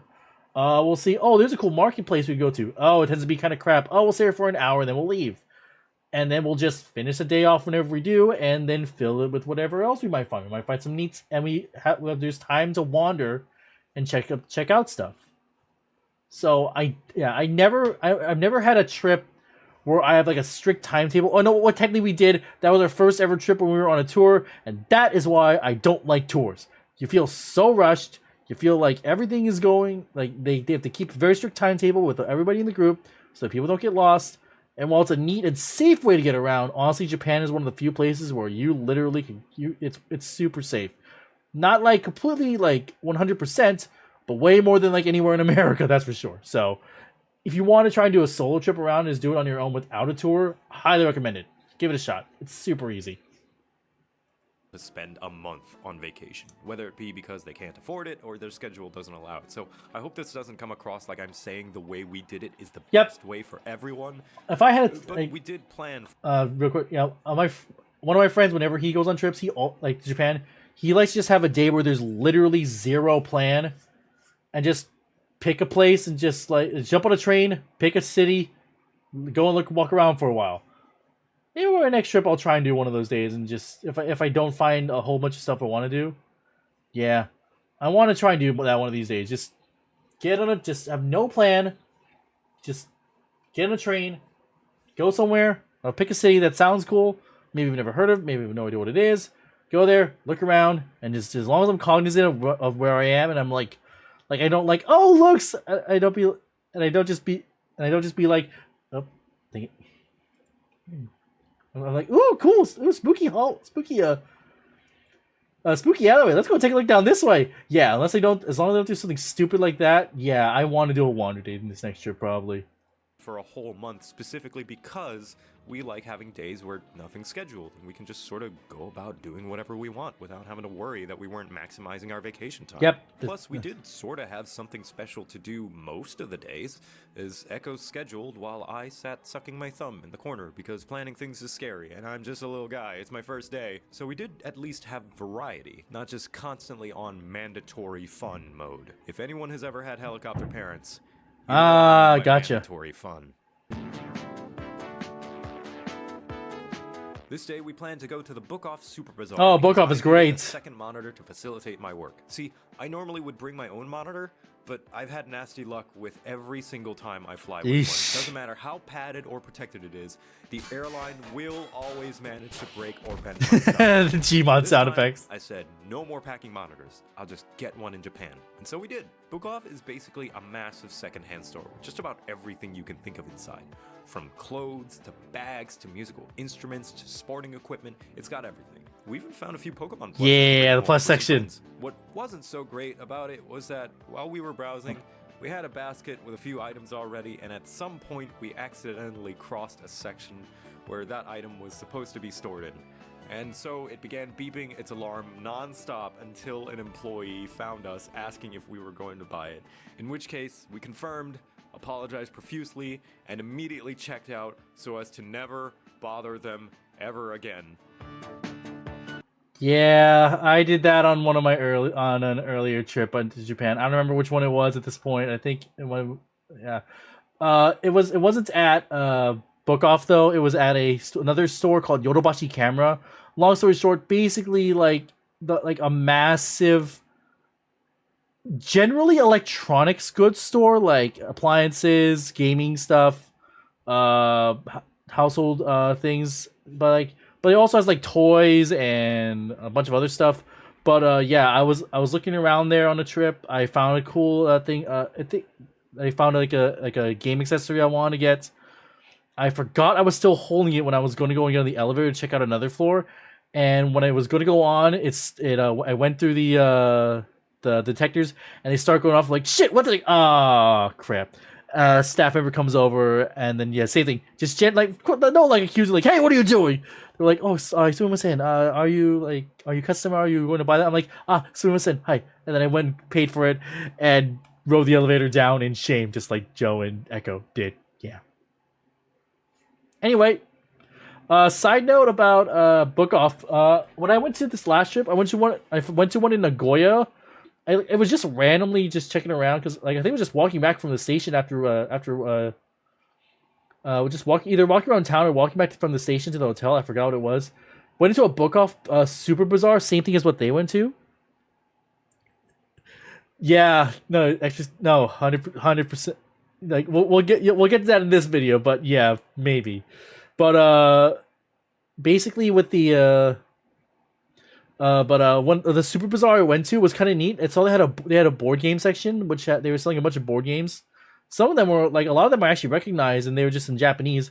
But what was also cool is they had a little board game cafe. It was basically just like a little room that looked like you could rent out or like just stay in. You could order food, like little snack foods, and just play board games with friends.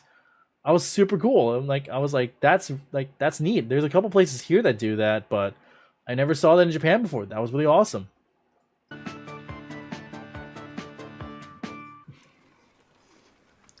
And just that meeting. Also, that donut does look really good, though. Pokemon time! Pokemon time! Yeah, it's Pokemon time! Special day. We were going to the Pokemon Center because I had planned on grabbing a bunch of plushies to give to friends back home since there's so many Pokemon and they're not always so easily available. Do these from memory. Okay, wait. Okay. Let's take. Oh, dang it! Freaking buttons. Oh, let's take it. Pokemon Center. Do this from memory. Okay, there we go. On merchandising, they had. Here we go. Okay. Who do we recognize? Let's see. We got Spheal. I think it's supposed to be Honedge, Cacnea. He got Drifloon perfect. He merged Swalot and Gulpin together. Of course, Pikachu. Why is Ralt so buff? I'm guessing that's like a merging of Bruxish and Magikarp or something. I don't know what that one's supposed to be. It's cute. I don't know what this one's supposed to be. What is the blue on it? Yeah, that kind of does look like a Bulbasaur. You know what? No, you're right. You're right. The fins. That's Weasel. Cool.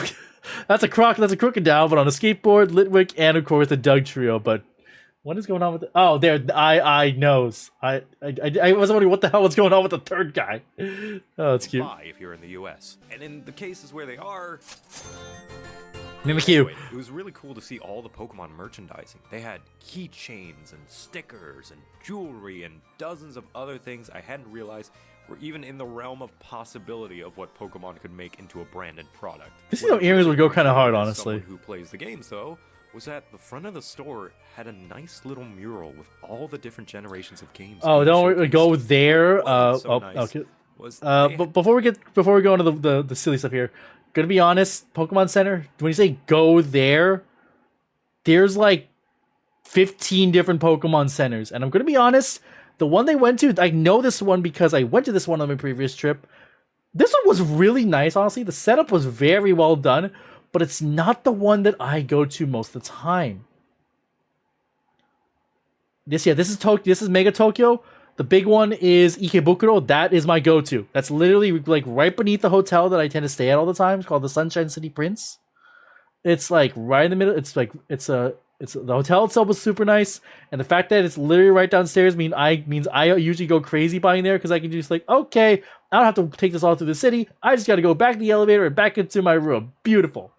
But no, yeah, the one in Ikebukuro is huge, and there is a massive selection of stuff. But yeah, I'm gonna be honest. On this past trip I went solo, I went to 8 different Pokemon Center stores. All over Japan. It was awesome. And the neat thing is, every single one of them looks different. Different layouts, different themings, different bits of artwork and detail. It was cool. I'm gonna be honest, like, as much as the Ikebukuro one is my main one I go to, I think my favorite one that I went to is probably the one in Nagoya. It just reopened like a month before I went back. The theming was beautiful there. Super nice. Celebi was a big theme there. It was a little more of a natural theme to it, a lot more like a little more planty stuff. But I really liked the Nagoya Center, so that's just another reason to stop off in Nagoya. If anyone's wondering, Nagoya is a fairly large city between Tokyo and Kyoto. It's on the Shinkansen line. You almost usually skip it right over because you go between the two. I'm glad I stopped there, and I will be stopping there again on another trip. All right, now for the stupid stuff. This is silly. Had Pikachu singing the Pokemon Center theme on repeat the entire time.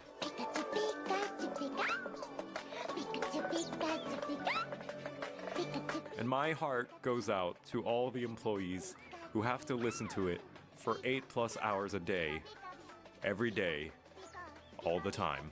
At one point, it started to really get to us, and Echo started punching me in rhythm to the Pikachu cries. Oh my god. I don't get it. Pokemon has a massive library of music. Please, just let the employees listen to something else. Free them from this yellow electric rat prison.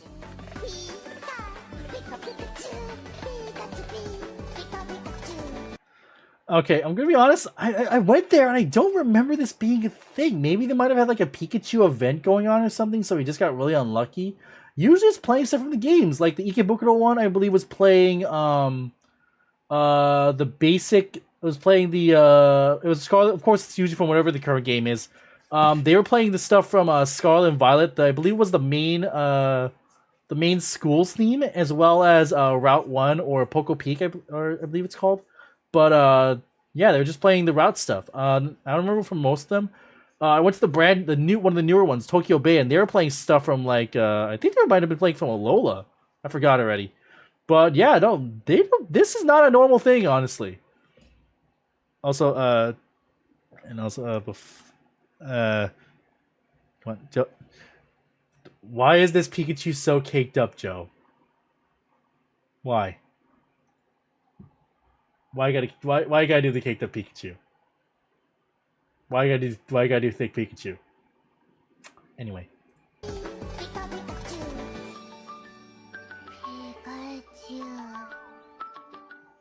The next few days were what I was personally looking forward to the most from this trip, because they were lined with visits to a bunch of themed cafes. Two of them being themed after my favorite video games. You may know of them. Today, though, it was the Final Fantasy XIV Eorzea Cafe in Akihabara. I haven't been to this one, actually.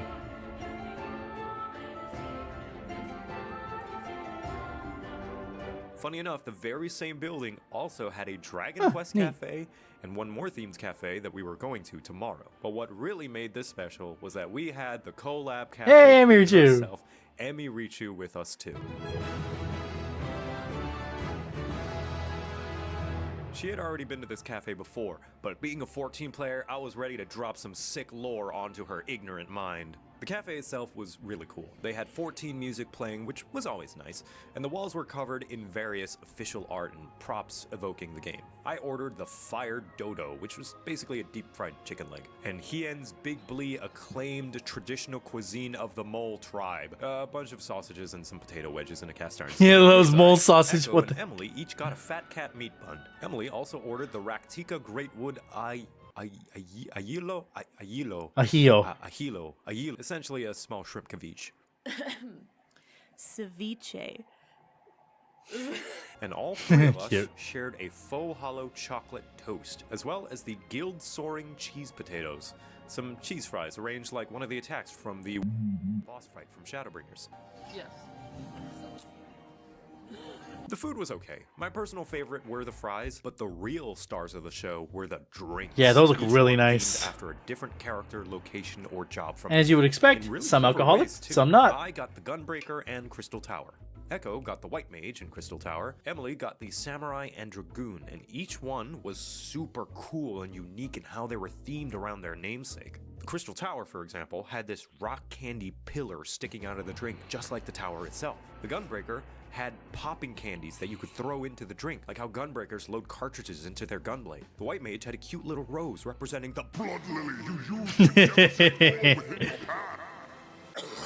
path. Samurai was basic and boring, just like the job in the game. But my Rip favorite Train. was the Dragoon, where you had a blueberry soaking in cherry syrup to represent the accursed eye of Nidhogg. And I was basically nerding out about all of this at both Echo and Emily the whole time we were eating. Hey! Each drink I saw that, Joe.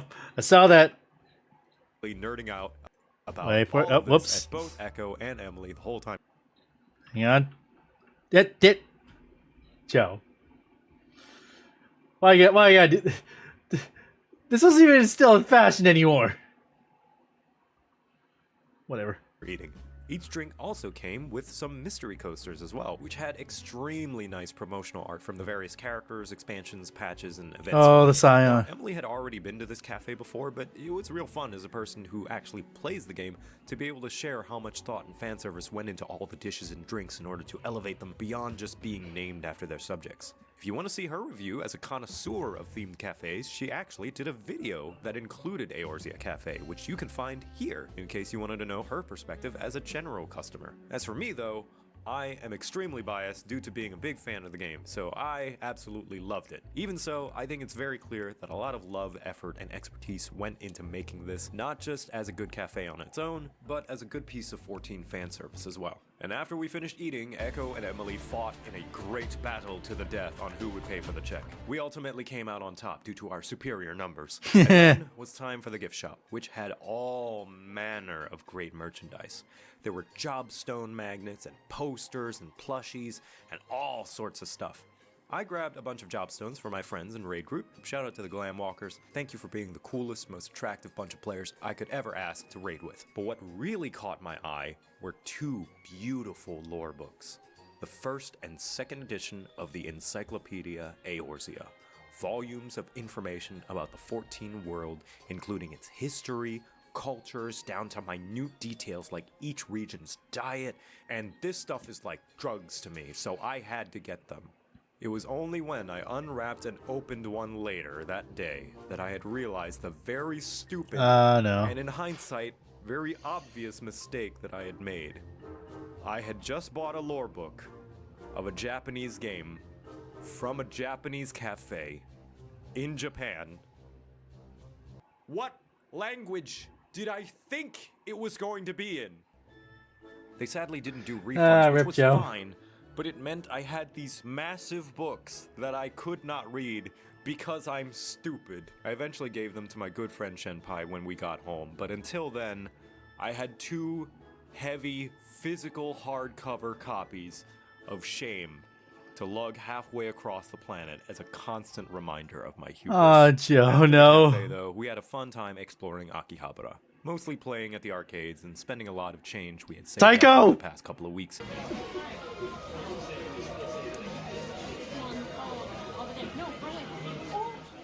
Hey, you got it! I'm never good at claw games.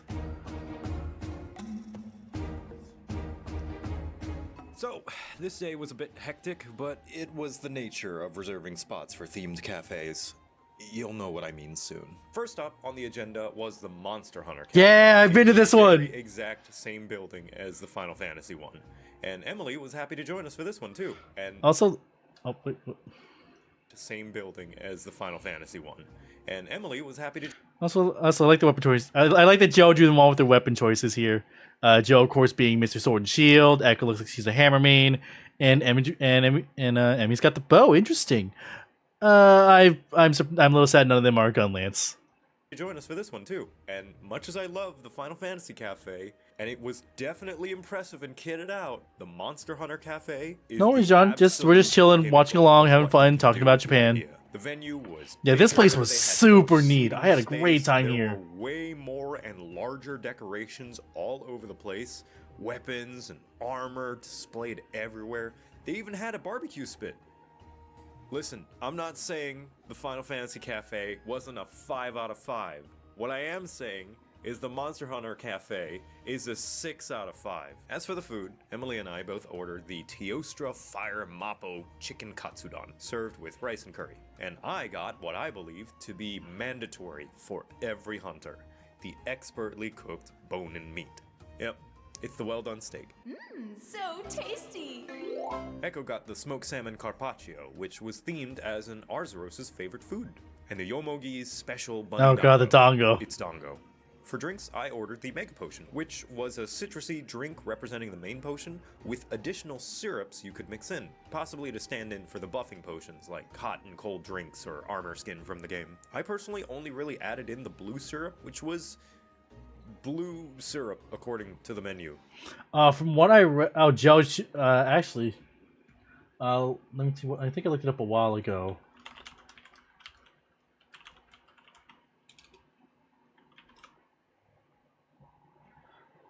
Yeah, blue is the reason why you probably like that is because blue is literally dominate. Do you not see what's in the corner, John? We got a new we're gonna be a new PNG tuber. I'm a rabbit now. How is that not a big announcement? That's the big announcement. I'm gonna be using this from now on, and I've got a game show in the works. If you want to take a look at it fully, I will be uploading it separately and as a highlight. I'm going to also upload it into the VOD channel. Whatever that means. The other two were not my cup of tea.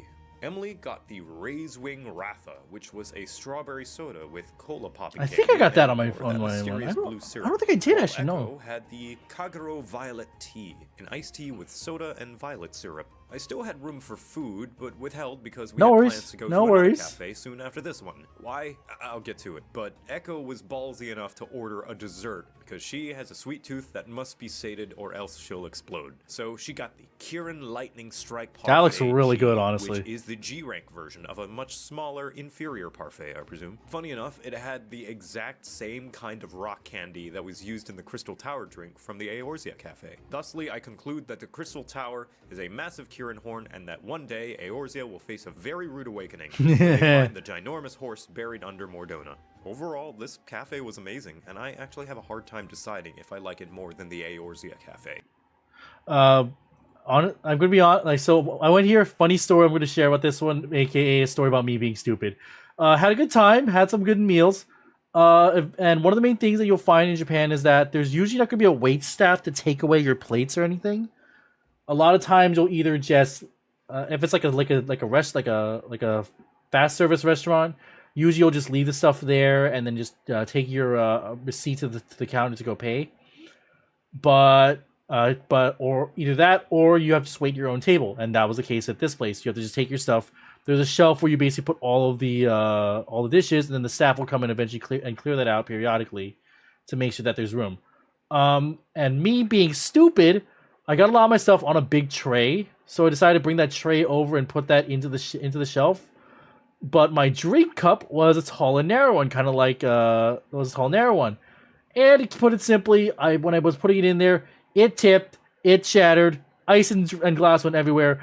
I felt really bad about it. The staff were super nice about it, but I still felt like a freaking idiot. Yeah, that was not a fun time. On a side note, honestly, about this place, that's one of the neat things I saw that I did not get because I'm not crazy. Long story short, when you go to the Monster Hunter Cafe, see you Walker, have a good day. When you go to the Monster Hunter Cafe, one thing you can order, you can literally order a flagon that's literally a full liter of beer. Like, you can freaking drink like crazy here. It's kind of funny. And the thing about the price, I think it was only like 1920 or something like in yen at the time when I went, which at the time was a lot lower than 150. So I think that was maybe like, yeah, but you like $20 for a liter of beer, and it's just freaking huge. I thought it was hilarious. But yeah, The presentation was definitely a step up, but it's not like the Eorzea Cafe was lacking in the visual department. If I had to pick a favorite, I think Eorzea just about beats it out on account that I really want to go to the Eorzea Cafe eventually. on their menu.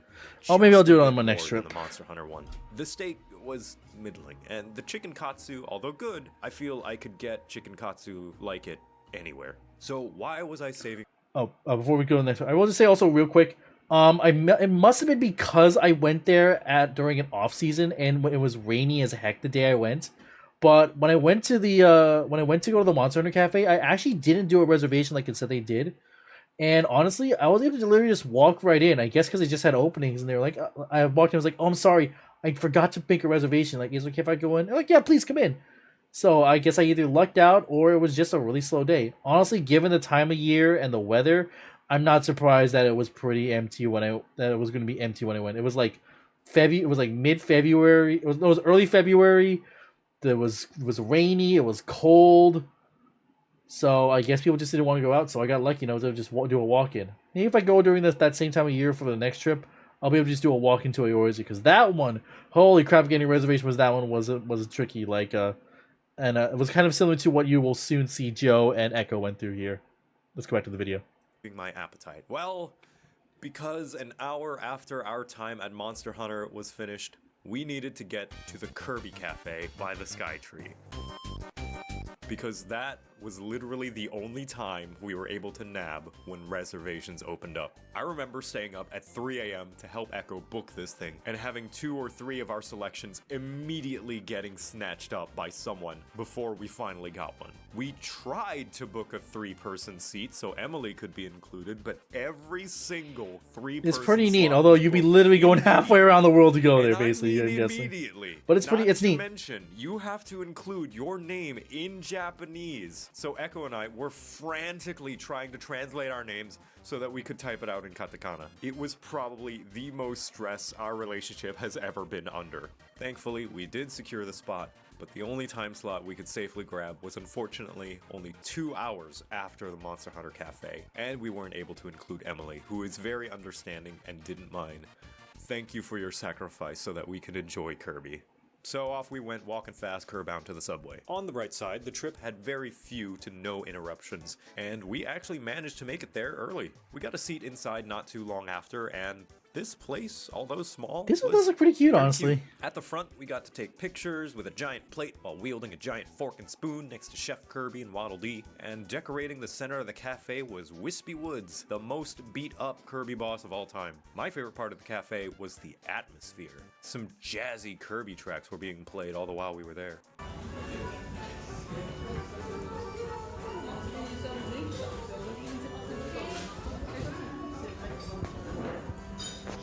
For our meals, Echo ordered the Waddle Dee lunchbox, which had a salmon and avocado rice bowl, while I had the Kirby lunchbox. Yeah, the giant which Wispy was Woods the is rice really bowl, cool. but with hamburger steaks and lots of veggies. I split it with Echo because I didn't quite like half the contents of the bowl, and I may not have been the only one because it's apparently a beef bowl now instead, which I would have much preferred. Thankfully, it wasn't the only thing I had to eat. I prefer as hamburger ordered steak to the roast beef, Kirby honestly. I think I would burger prefer the that old came with version. Pasta and corn potash. The pasta and corn potash were good. The burger was not. The bun was and the meat tasted dry. Echo said the salmon and avocado bowl was the best restaurant food she had ever had. But now, we faced a new problem. Having eaten at 2 cafes in just a few hours, we were stuffed. But Echo was determined to not leave until she had a dessert. We almost got the Kirby cake. Kirby the Forgotten Land. I am not a fan, so Echo would have had to eat the whole thing herself, which was not happening. She got the Kirby's fluffy pancakes instead, which was still strawberry, but far more manageable for one person. I helped a bit with the sides though. Echo says it was okay, but no regrets. And then it was off to the gift shop, which had tons of adorable Kirby memorabilia. God, those Most are really importantly, cute. Kirby Gachapon. Overall, it was a pretty good cafe, but I feel the food, at least aside from a few standout dishes, could have been better. The change in menu items since we've been there probably indicates that they were thinking or being told the same thing. What else that was nice about the Kirby Cafe is that it was directly connected to the Skytree Mall, to the point the exit out of the gift shop leads directly into the mall itself. So we browsed the mall a bit, made some impulse purchases, walked off 2 cafes worth of food, and overall had a nice time out. Back-to-back experiences aside, I'm still glad we got to do them both. At some point, while we were hanging out with Emily, there was a conversation along the lines of, Oh, Echo, you like Sanrio? Are you planning to visit the Cinema Roll Cafe? There's us. Oh god, the Cinema. Oh, sorry, I just saw that, John. Really, Mega Man? So Yeah. today we went to Well, the Cinema problem Roll is, Cafe in the Shinjuku the Mall. problem when it comes to getting a gachapon is that unfortunately a lot of the time you're not gonna find the same one everywhere. Maybe like if you go like gachapon stores slash rooms, I guess, I don't know how to describe it. But it's just areas that are just lined wall to wall with gachapons. You'll be able to find a lot of the same ones at a lot of those places. But honestly, as you go around the streets, there are so many different ones that unless you know where they found it, which I'm sure the video would that you watch would show, it's going to be difficult to try to find the ones you want. The one that I remember, the one time I did the most was back in 2010 when I did my first one. I was a big fan of Super Sentai back in the day, which in case you guys don't know is Japanese Power Rangers. And the series at the time was their 35th anniversary series, Kaizoku Sentai Gokaija, which was pirate themed, but what was neat about that one is the Rangers had the power to also transform into older set Rangers.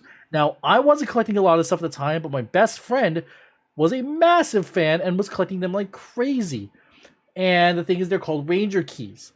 The thing is, there's a key for every single hero, and at that point, there were 100 and not there at that point, there were 199 unique heroes throughout 35 different series.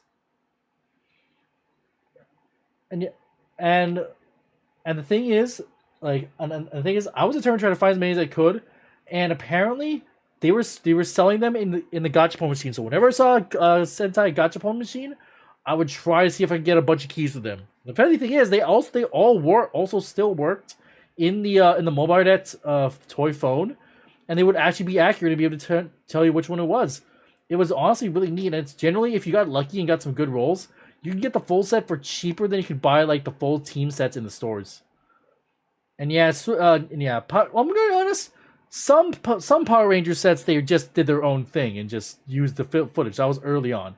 Later series, like I know Samurai for sure, they were very faithful to the original theming. Sadly, Power Rangers is gone now. As at this point, Saban's done with turning them over. But honestly, with the way that even Sentai is going, it's a little sad that unfortunately, Sentai is kind of going down the drain. It's not bad by any means, but there's been some weird choices with them. Yeah, that last season was the last we did freaking whatever it was. Well, actually no, they did use some original footage. They stole a bit of the footage of the mech for Cosmic Fury.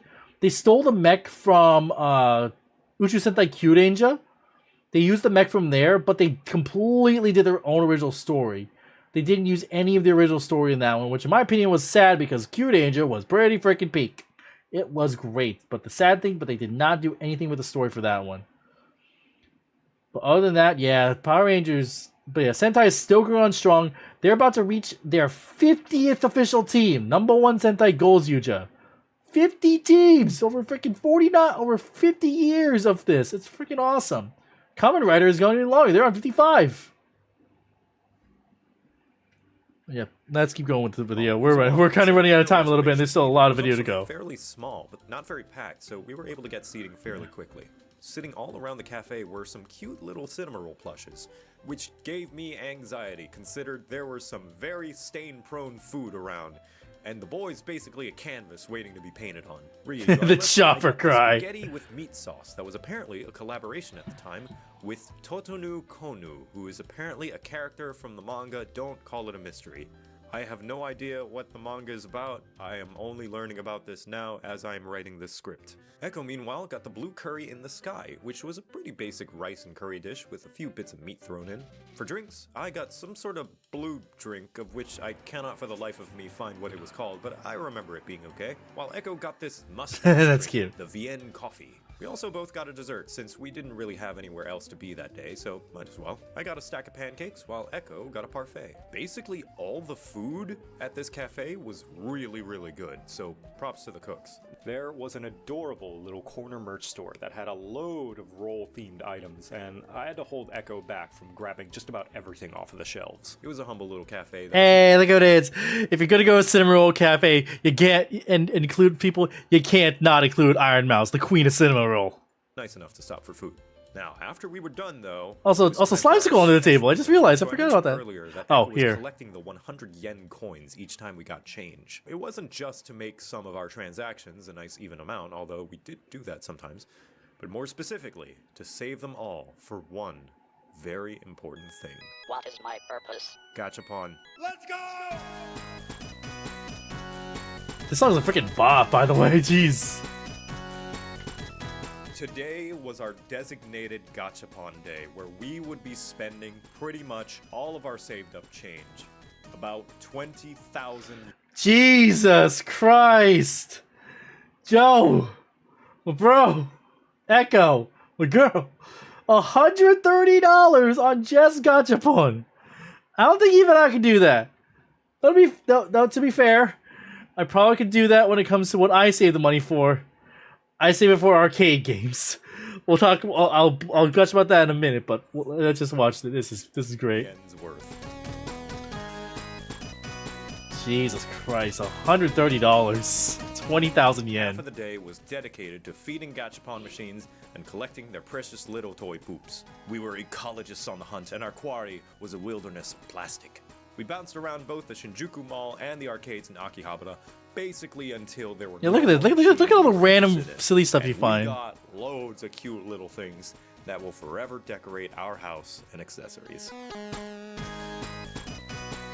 I love that little gachapon chef shelf. Hey, it's Spaghettito and Quaxley. And become cramp. Choking hazards. The wallet abuse was not over. Yep. You see, we were at an arcade. Yeah, this is my scene. Not claw games though. And although the gachapon was no longer interesting us, the various prize games were still ripe.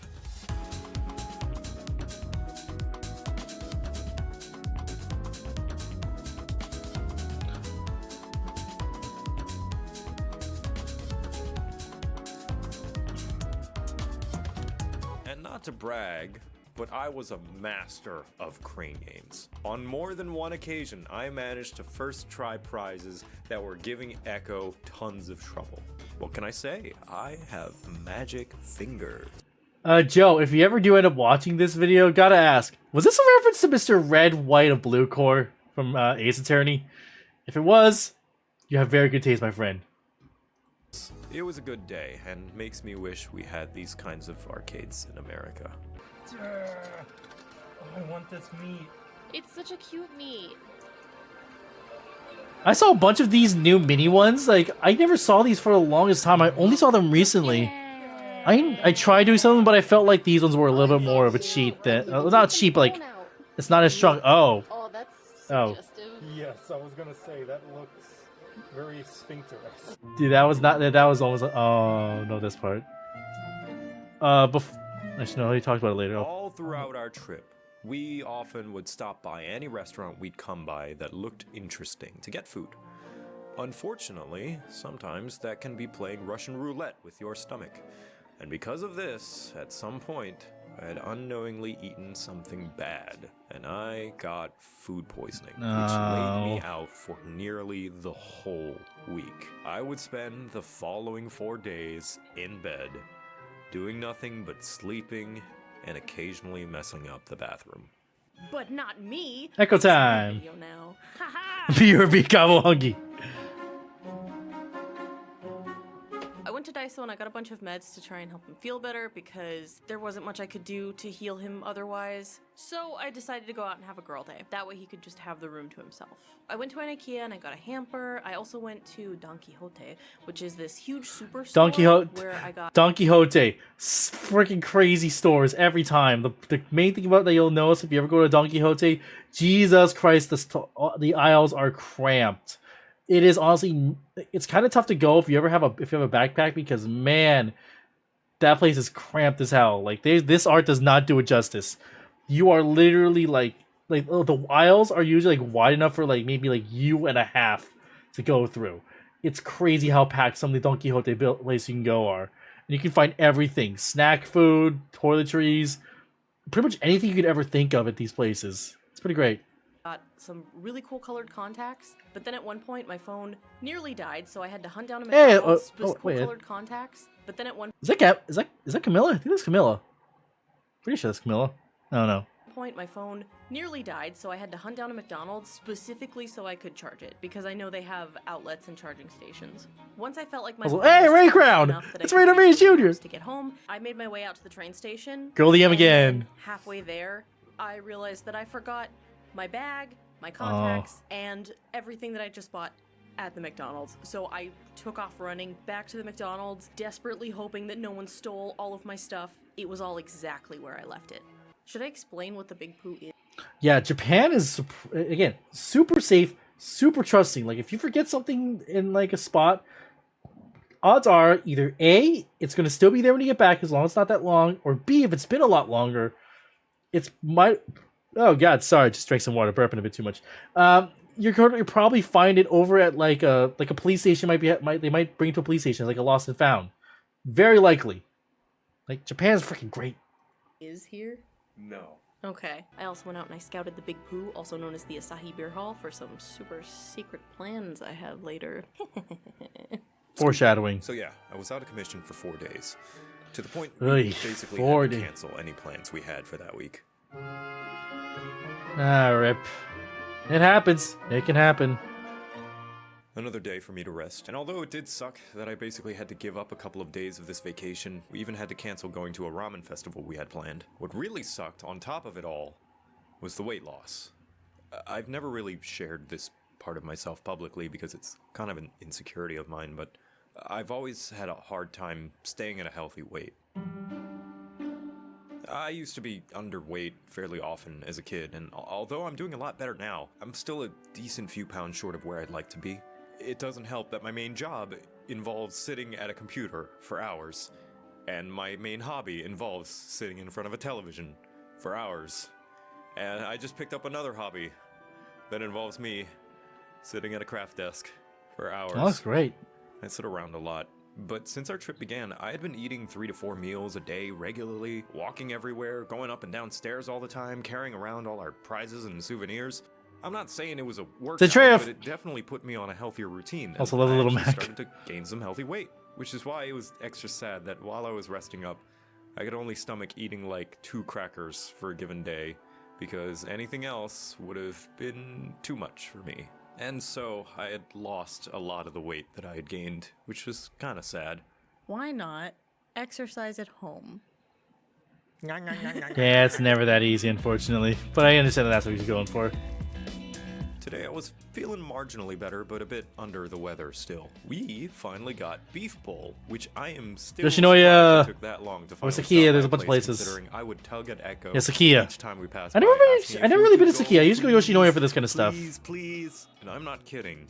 Tied with the yakitori place, Beef Bowl is probably my #1 favorite thing to eat ever. To the point we proceeded to go there the next 3 days in a row. I love it so much, we now make Beef Bowl at home in America, and although it's not nearly as good, I still love it. Beef Bowl, my beloved.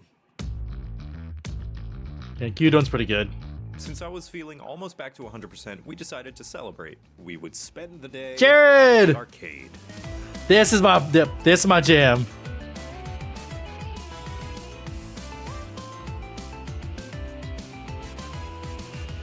And can I just go on another happy tangent real quick and say I love Japanese arcades. Sure, we have a few back home in the US. and they're Rasagiwi!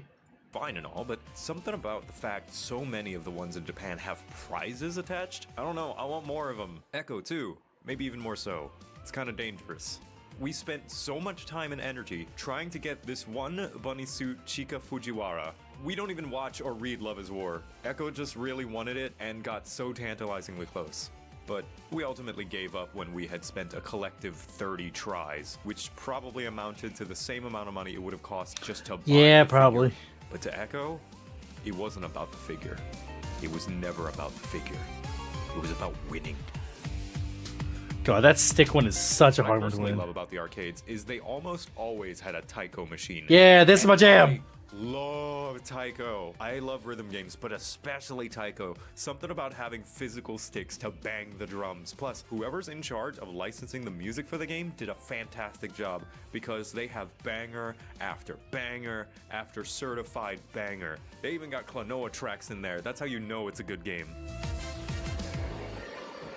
All right, this could probably be my biggest tangent because this right here. This is my jam. They spent $130 on gachapons. I probably could spend $130 in an arcade, no sweat. I adore Japanese arcade rhythm games. They are so, they're so. Oh, wrong one. Oh, which one? There you go. They're so much fun. I love Japanese rhythm arcades. I'm gonna be honest, Taiko no Tatsujin, this one that he's playing, this was my go-to for a long time. But if I'm gonna be honest, other ones have recently taken a hold of it. And let me go and see if I can show some of them off.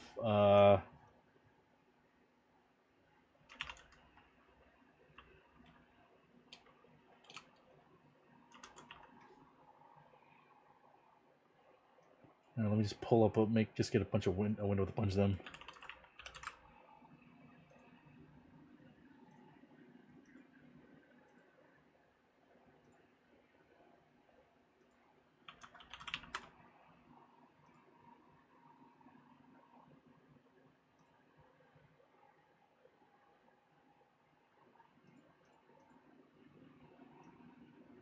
Okay, yeah.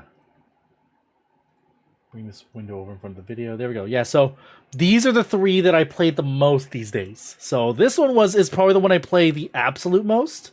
I found this one on, I believe, my second trip when I was there. This one, it's as you can see, it's called My My. Basically, okay, let me go and get a better picture. Yeah, here we go. Yeah, My My. So this is a pretty fun one overall. There's a whole bunch of different ones. Basically, the gist is that you can see here with this picture. It's people call it the washing machine because of like just that's kind of how it looks. Basically, you have the big screen here, and there are three major types of inputs, or 4 in the newer ones actually. Either it's up if you see a pink circle, tap the edge. If it's gold, then that means it's doubled up with something, so you know it's color coded. There are slides where you have to either press the button or tap the screen at that point, and then slide your hand across at the rate that the marker goes. And at newer ones, there are also special ones where it's basically like a tap, where basically you tap the screen in a certain place. And as you can see, people like because of the amount of sliding you do on these ones, people that play this one will always have their own gloves with them. Like it's always like a soft cotton glove to allow your hand to glide across the screen. And yes, I do have my own that I do bring with me. I usually had them for when we were winter, but ever since then, whenever I go to Japan, I will always pack them because I use them. I have them tucked in a little pocket of my backpack. I will always have them at the ready for if I ever find a My machine and I want to play some games.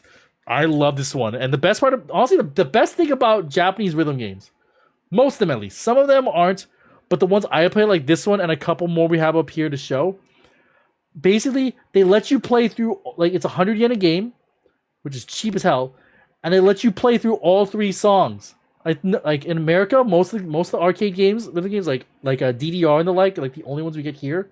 If you fail the song, you're done, and you just wasted like $1 or like $1 or $2 worth of credits. It sucks.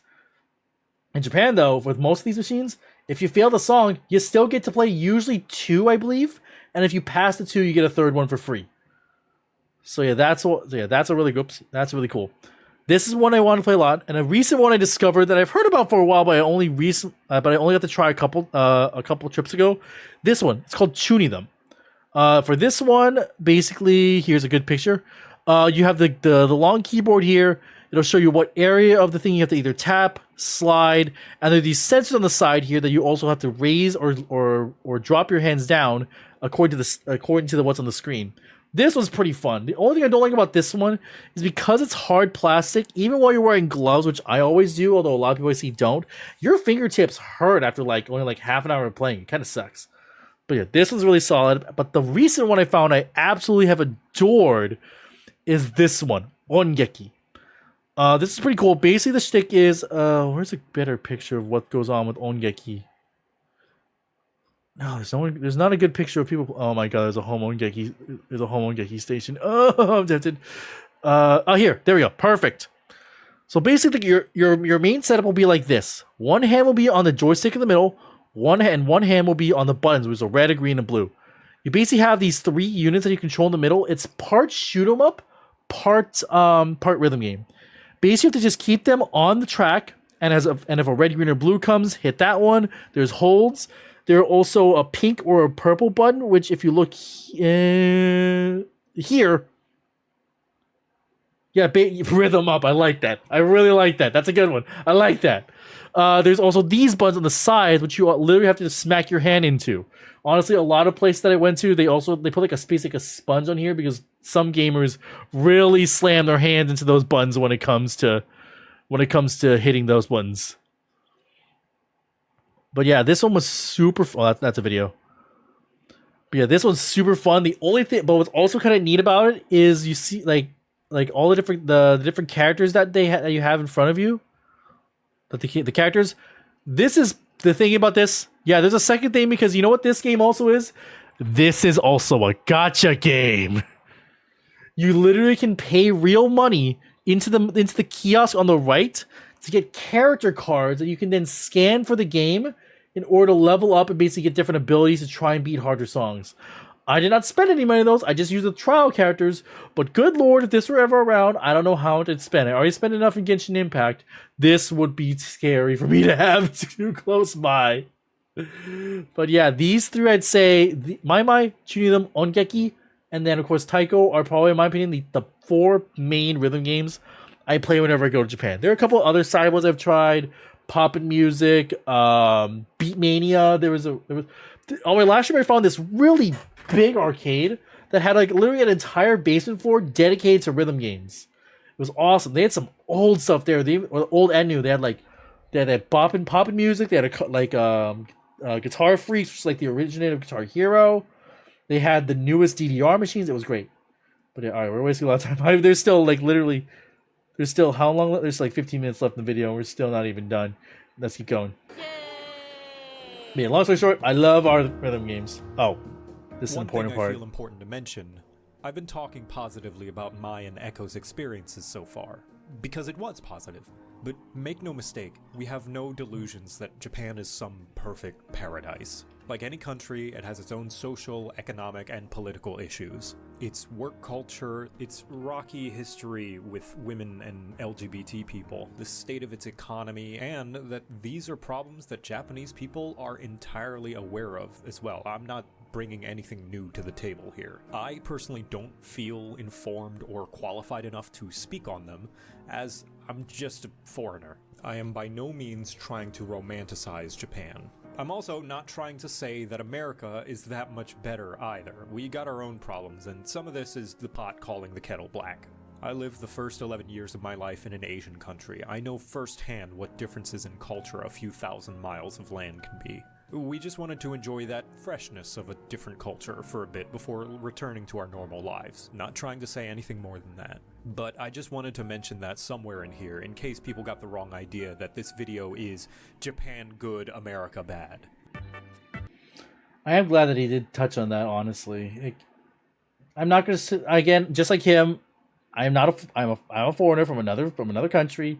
I don't have enough experience with that sort of stuff in order to be able to speak on it at all. And honestly, just in general, this channel is just this channel I've created. I try to keep politics and stuff like that out of here. It's not but it's not good to ignore it either. Long story short, basically, yeah, he's right. And Japan, while it is a really cool place to visit as a tourist, it's not perfect. Nowhere is perfect. No country is ever perfect. That's just a plain and true fact. And it's good to keep in mind that not every maybe the place where you're at is having some strife or some issues that are going around. But while you might really enjoy a place as a tourist, living there has its own set of things that just aren't taken into account during your time as a tourist. So it's always good to keep that in mind. But yeah, thank you for touching on that, Joe.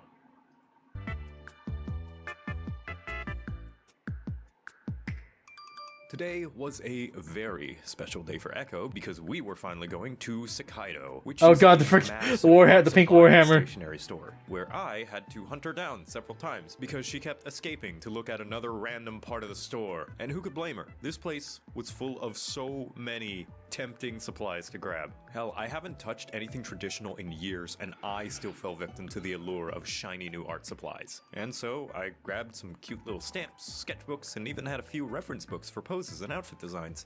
This one's my favorite. The building itself was structured into having several floors, each floor specifically containing a certain kind of art supply. Like, the bottom floor was for stamps, stickers, and sketchbooks. The next floor would be something like paper of various weights, thickness, and material. And the next floor would be all pens, pencils, scissors, and... This place does look really neat to just look around, even though I'm not an artist. If you want to see specifically each and every item we got, and also a few more art stuff we came across just during our stay, Echo actually has a video going through each and every one of them. It was about this time as well that we were thinking, despite coming here with plenty of space in one of our suitcases for all the stuff we wanted to take back home, with how heavy all our things were getting and how much space it was all taken up, we would likely need to buy another one. And eventually did. Thankfully, we only needed that one. That's the crazy thing about going on a vacation to a place like Japan. Special, though not one that we planned. So Echo really wanted to go to the Asahi Beer Hall. Asahi being one of the largest drink producing companies in Japan. Think the Coca-Cola company or PepsiCo if they also produce alcoholic drinks. They're also responsible for my new favorite drink of all time now, melon cream kelp. Melon soda is which so I good. have to grab anytime I saw it in a vending machine. No matter God, what. melon soda's the Seriously, best. If anyone knows how I can get this in the U.S., please tell me. Anyway, Asian being such a massive Joe, Asian markets, you are going to find that stuff. I guarantee it. Just find an Asian market in your area, wherever you are now. You're going to probably be able to find it pretty easy. I swear. Go for it. company, they have a couple of massive buildings in Sumida by the river, which are supposed to symbolize a tall glass of beer and what I assume to be a shot glass with foam whisking over the top of it, tapping together for a cheers. And yeah, it's supposed to look like foam. At least that's the intention, but oh no! Echo wanted to go to the Sky Room, a restaurant they had at the very tippy top of the beer glass, which has a gorgeous view of Tokyo. The food there was okay, nothing mind-blowing, but a pleasant enough meal. I had a sausage link and some pizza, while Echo got a couple of alcoholic drinks because she was very nervous for some reason. And it was there, while we were enjoying our food, looking out over the beautiful Tokyo skyline, that I was thinking out loud. This would have been a great place for me to propose. Sorry I don't have a ring, but we'll consider this our engagement trip if that's okay. My heart is like a jar of pickles, kinda sour. Oh my god, I'm so happy. I was so happy when I saw this for the first time. Oh, it's so cute. Deep fry that I It's so cute. My heart is like a jar of capers. A ball Yep, of I'm so happy for it with both of them. myself. No pasta to compliment. Contemplating time spent sitting on the market shelf. So yeah, Echo proposed to me right then and there. Look it, we took pictures. A place we would highly recommend if you're ever in Tokyo. Thank you, Asahi Sky Room. God, it's so good. I'm so happy for the two of them. God, I'm tearing up again, even though this is like the bajillion time I watched this. Oh, I love it. And I just also love how the fact how Joe constantly being a guy to buck traditional norms, like he's always been someone to just say screw it, but what's normal. I just do my own thing. Like there, like before everything happened, he used to do some like IRL camera stuff, and like one of the things he did for a couple streams, literally was just trying on dresses or like traditional female clothing like that. Honestly, man pulled it off well. And if you saw as you saw with his cat boy, guy has a cute little bow in his hair. He's never adhered to gender norms as they are in society. And here it is. Echo was the one to propose. I know. He really does. I'm glad to see that he's back around again, streaming more often, just having a good time with people, spending time with his friends. It's glad to see him back again. And I'm glad that they had such a good time on this trip. Alright, let's keep going.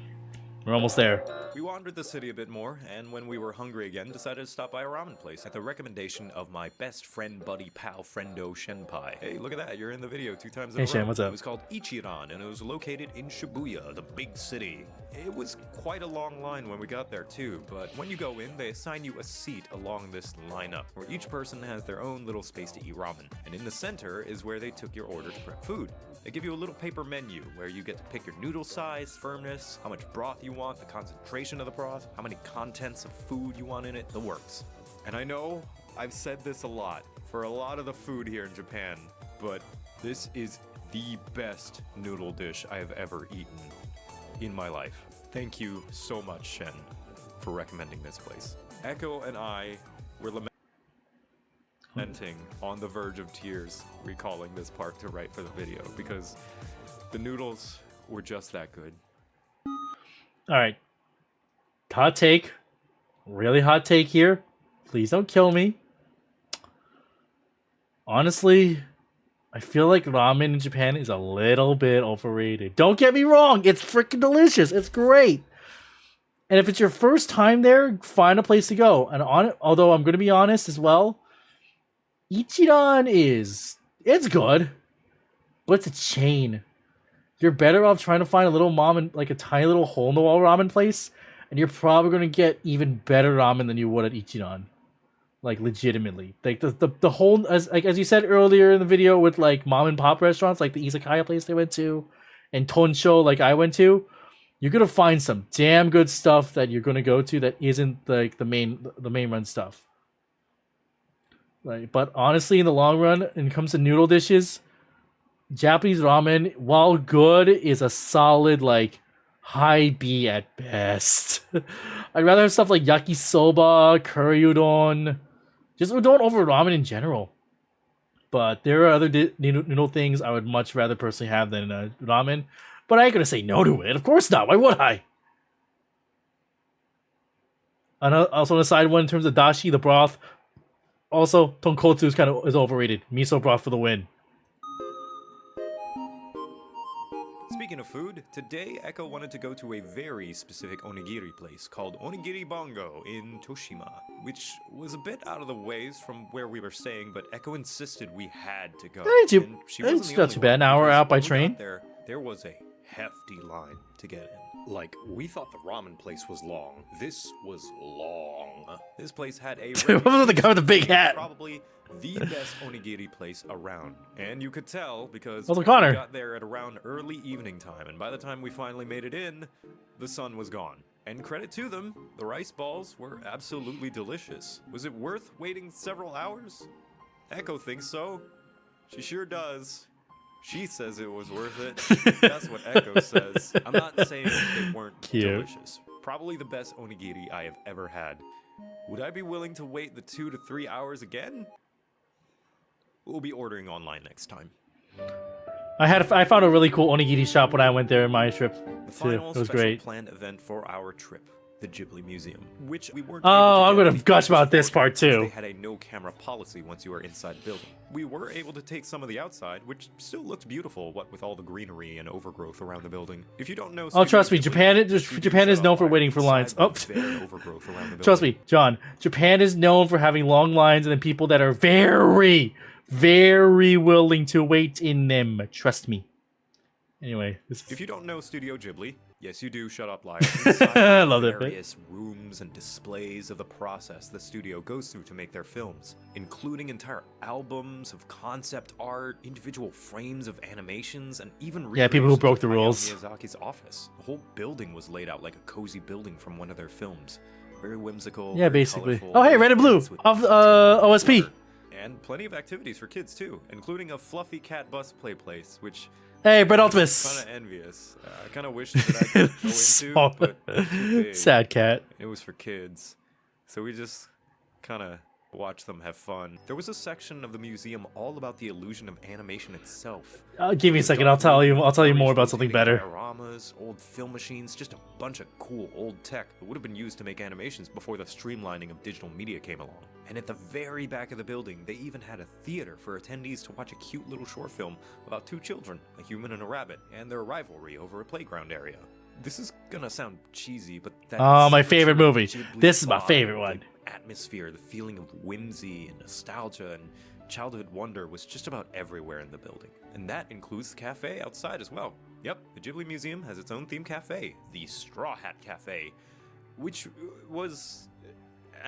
I didn't really like the food. I think the only thing that looked good to me were the french fries, which were extremely unflavored and soft. But whatever, that wasn't really a place to get lunch anyway. Regardless though, the museum itself was a great experience, and we got to keep our tickets as a souvenir, which each one was a few frames of film from one of the movies. Look, I got a bunch of fish. I think it's from Ponyo. That's the only movie that exists with fish in it.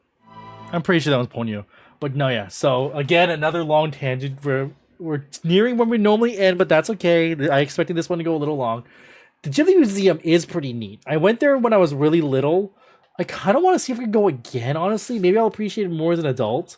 But from what I remember, it's pretty small, honestly. Like, there's not a whole lot to do there.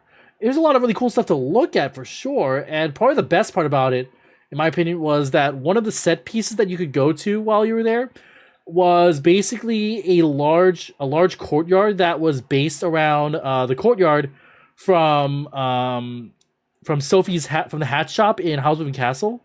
They had that. There was a giant statue of the robot from Castle in the Sky covered in the moss and everything. And in one of the windows, you could see a bunch of little dust bunnies from Totoro, which was absolutely adorable. But as for stuff to do there, it was not much to do. but another place that I went to on my last trip that I absolutely adored, but I have some gripes with, Ghibli, what's called, not Ghibli Museum, Ghibli Park. Let's see if I can find some stuff for that. Yeah, Ghibli Park. What's really cool about Ghibli Park, basically it's a massive park that's basically it's kind of it's not exactly Disney-ish. What's kind of neat is basically it's an actual public park called the Aichi Peace Park, I believe. Aichi 2005 Peace Park or something like that. It's a big old public park, absolutely beautiful. But basically the how it works is basically there are these sectioned off areas that you can only get into if you have the tickets for the park sections, and each one is based on a different film. Let's see if we can find a map of it, just so I can do it quick.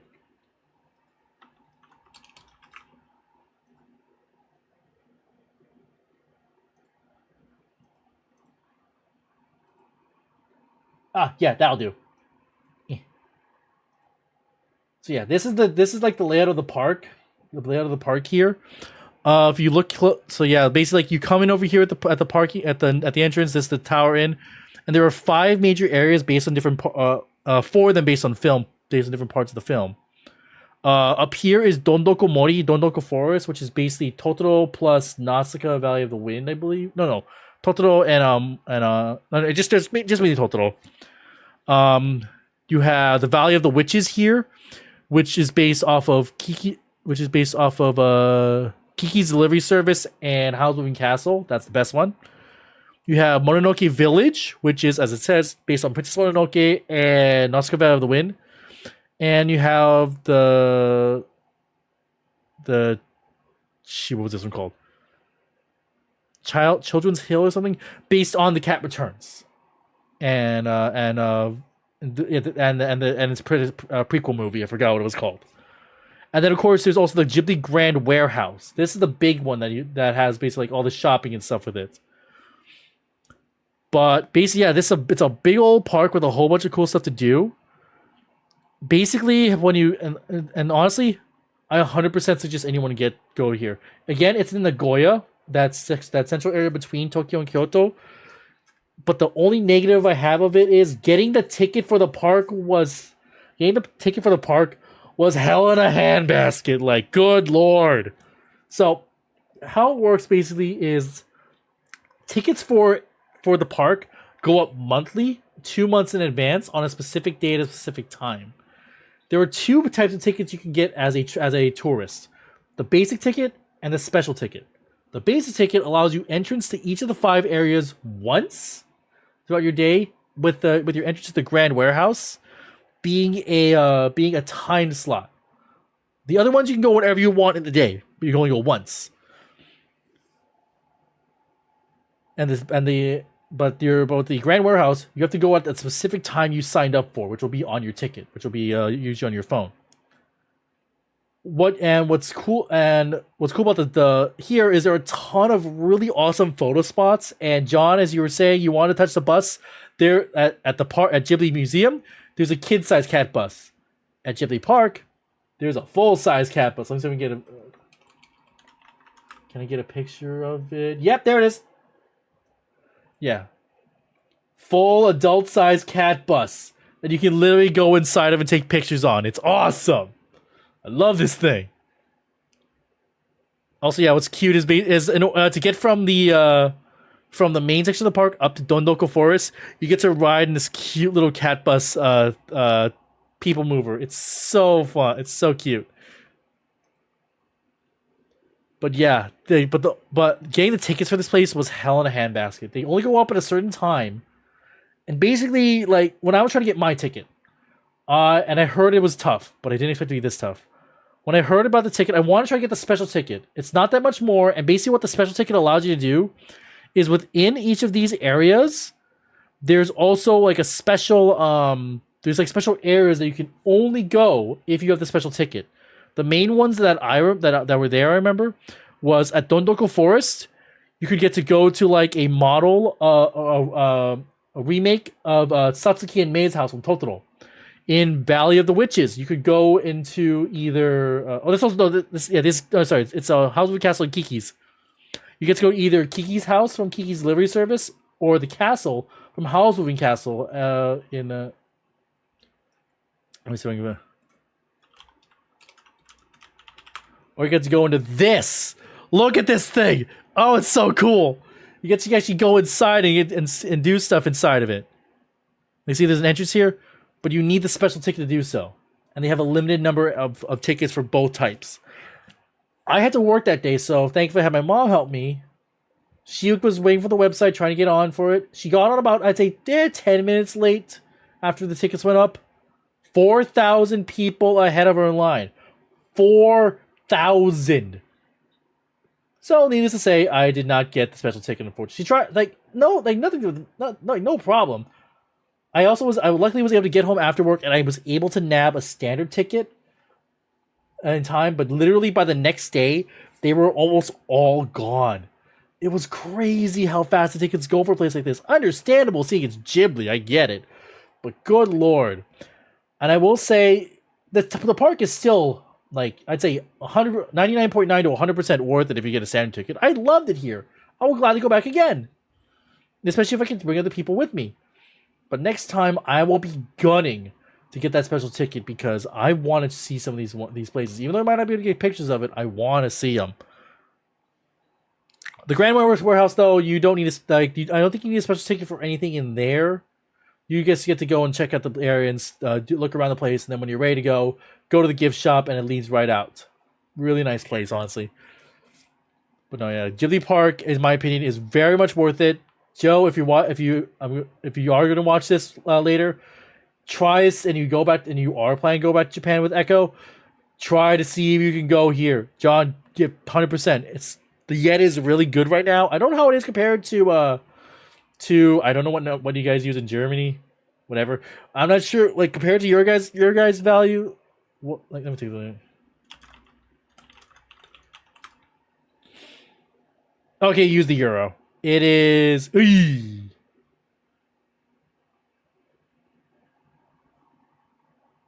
Oh wait, you're. Oh no, Azaz. Wait, you're not German. All right, Azaz was Germany. You're U.S. Right. Sorry, I have like 2 or 3 people following from Germany. Sorry, that makes people up. Sorry, but no, yeah, the yen is super good right now. Oh, that's what it was. Got it. But yeah, it's 152. Look at that. Even then, for what was it? What's the euro now? Yeah, oh my god, the euro is almost more is stronger than the yen. No, yeah, it fluctuates all over the place, but freaking. No, yeah, try to see if you can. It's worth it right now, especially with how the money is. It's very much worth it. But in my opinion, if you're gonna go, wait till if you want to try to have a more relaxed experience, go in the fall. It's not too cold yet. It's past this hot summertime. It's really nice. But if you want to go when it's for the best visuals, I would probably try to say yes. Spring is probably the nicest time to go. Honestly, winter if you like the cold, don't go in the summer. It sucks. Anyway, video. Let's try to finish this off. We're almost there. This was our last full day in Japan, and we wanted to take care of a couple of last things. Firstly, we wanted to dispose of all of our plastic containers from the accumulated gachapon that we had played. So we hauled a massive plastic bag full of them, went to the Skytree, and deposited them into one of these large recycling stations that would have given us special bonus gachapon pulls if only our phones were Japanese and worked with the app that you needed. Alas, we were content with just plain old recycling. For now. Secondly, we needed to pack our stuff, and thankfully, with the extra bag we grabbed, we were able to fit just about everything without too much trouble. Third, more dabbing. The place I wanted to go to finish some business I had started. You see, in the Eorzea Cafe, they stamp this little card for each drink you order, and once you reach a certain amount, you get a reward. In my case, pin of one of the, at the time, 7 main city hubs. And so Echo and I ordered some drinks, chugging them down like we were grinding for an achievement, and managed to reach the reward and nab a pin, which I decided to go for the objectively best city hub, the Crystarium from Shadowbringers. And you can disagree, but you're wrong. And lastly, we wanted to stop by our favorite bar one last time. In Japan, there's a tradition called omiyage. Basically, Yep, giving omiyage. your host or coworkers small, usually inexpensive souvenirs as mementos from a trip. We wanted to give the people of the yakitori place some items we had brought from the US.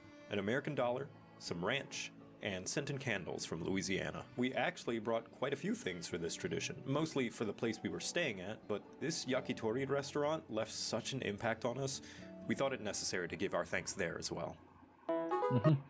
Yeah, I do the same thing. We usually bring Hawaii candy, like the macadamia nut candies. Recently, we've also switched over to these pineapple gummies, which honestly I had a couple experiences in the previous trip. Of course, I had a couple big boxes of candy. One I gave to Sone-san at Toncho, and one I gave to at a soba place that I wanted to go for dinner, but sadly they were reservation. Apparently, I didn't know they were reservation only, and they were fully booked for the night. Couldn't even fit a solo guy in, which, while a little sad, I'm happy for them that their business was going good. At least I got to meet the super nice soba chef Eddie-san, and I was able to give her the candy, which was the main plan for going there. So I was able to see her and give her that, which was nice. But other than that, I had a couple of nice experiences. The best one probably was when I was in Yokohama Chinatown. I went to a shop. Had some wall scrolls, and one I wanted to get for my good friend. I see the mod here, Silent Game Warden. Had Hanafuda cards and because that's a game we play a lot ever since I introduced it to him. I went upstairs to try to find one. I couldn't find it. I asked a staff member, and basically she said, "Oh, I think that one downstairs might be the last one. Do you want me to go and grab it for you?" And I was like, "Oh yeah, sure, please." And so she grabbed it, she folded nicely, and she had it waiting at the register. I picked one up for another one of my friends. And then because she did such excellent customer service, I gave her the pineapple candy. She was super grateful. I honestly say, yeah, if you do go on a trip to Japan, have a small select collection of just little sweets or knickknacks from wherever you're from, just to give as like a little thank you to the people who might help you out a lot. People are always willing to help in Japan. So it's very much worth saving some for that.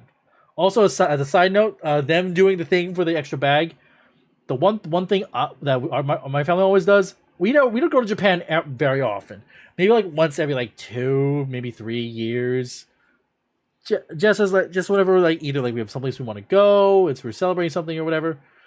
So as a result, what we'll usually tend to do is over that time we'll have our clothes will be used up.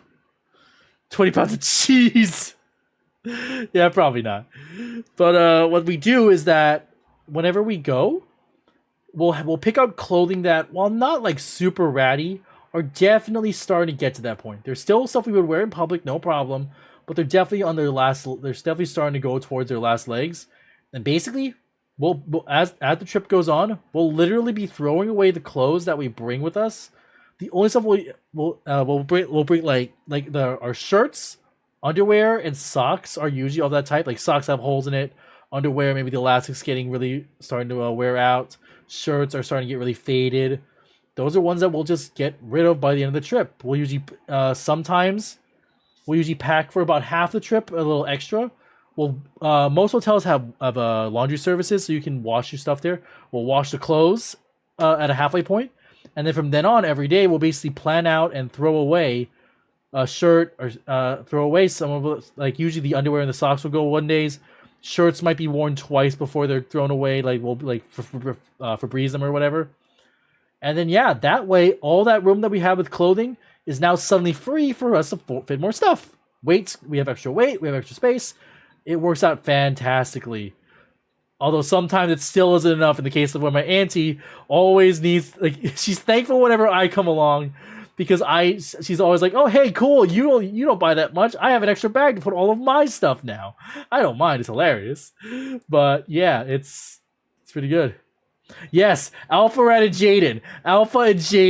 Oh my god, those motherfuckers need to buy 8 extra suitcases for all their stuff. Jesus Christ. 8 suitcases, 2 extra backpacks. God. To be fair, the vast majority of the stuff they bought wasn't even for them. It was gifts for friends, which was really neat. But good lord, I've never gotten that far with my buying habits. How the hell did they keep it would never work out with me because what I usually will tend to do is a half trip, half on Tokyo side, half on Kyoto side. Maybe in this last one, a small day trip, a small stint in Nagoya. I move hotels often. So as a result, I'd have to like pack all that stuff away, send it over to the next hotel via the Taco Bean service, which by the way is like a next day delivery thing, which is absolutely fantastic. Please make use of it when you go to Japan. But it's just, it would never work out for me with how much they bought if I were going to ever go for that level. I don't think I'd ever be like that, but yeah.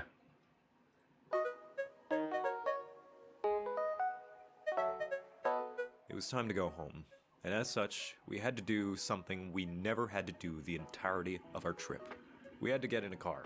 Yeah, much as we probably could have walked our way to the airport using the metro. Yep, sorry to the didn't wanna VTuber, have to whoever I'm haul blocking there, my luggage bad. all the way up and down so many stairs again. So we grabbed an Uber and got an extremely polite and friendly driver who spoke English incredibly well, much as he would hesitate to ever admit himself. He even offered to take care of our heavy luggage and was surprised and seemed to panic a bit when we were so eager and ready to load it ourselves, not wanting to inconvenience him. As we were saying goodbye to Tokyo, he made the drive so pleasant and calming. It was nice to have a full conversation with a Japanese person as the final capstone thing we did on a trip, like a host asking us if the stay was satisfactory.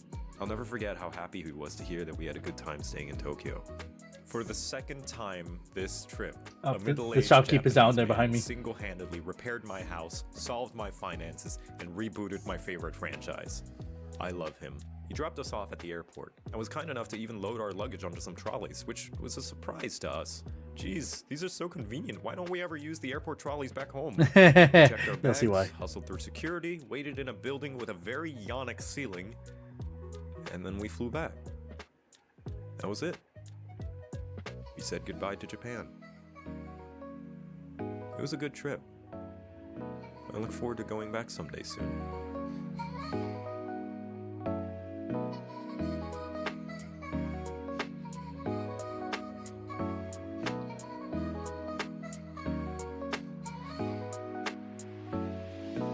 The trolley is $7. Yep, that's why you don't use them. Oh god, I love this video so much. I'm so glad. I'm so glad Joe made it. All right. That was a fun time. But yeah, if you ever do get a chance to go to Japan on vacation, I highly recommend it. You don't need to do it on a tour. With a little bit of research, you can easily get around all on your own. As long as you have internet help for Google Maps, you're pretty much 99.9% the way there. If you really need to, the people there are always willing to help you. Oh god, this is a fun stream today. I'm so happy that I was able to do a little reveal. Let's just go to the full screen to end things off. All right, but yeah, it's been 4 years on Twitch, and I hope for more to come. So yeah, next time we come back here, we will be going back to Final Fantasy VII Rebirth. This time with our new friend just chilling in the corner instead of just sitting there. Now actually active. And we'll be continuing Final Fantasy VII Rebirth for a couple more streams until the end of the week, which Pirate. Yep, thanks, John. Which Pirate Yakuza in Hawaii will be coming out then, and that will be taking over for the slot, and then we'll be doubling up with that and Rise when it drops next week, or it drops the week after. And then once those are done, we'll be back to Rebirth, and then a whole bunch more from there. I'm excited for the future of this channel. Let's see where we can go and raid in celebration. Oh god,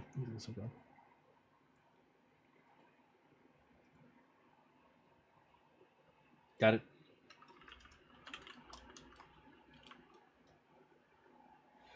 All right. Thank you for stopping by, everybody. Thank you for 4 years, and we'll hope to see you guys around for even more. And hopefully the channel will be even bigger in the future. Take care, and have a very good evening.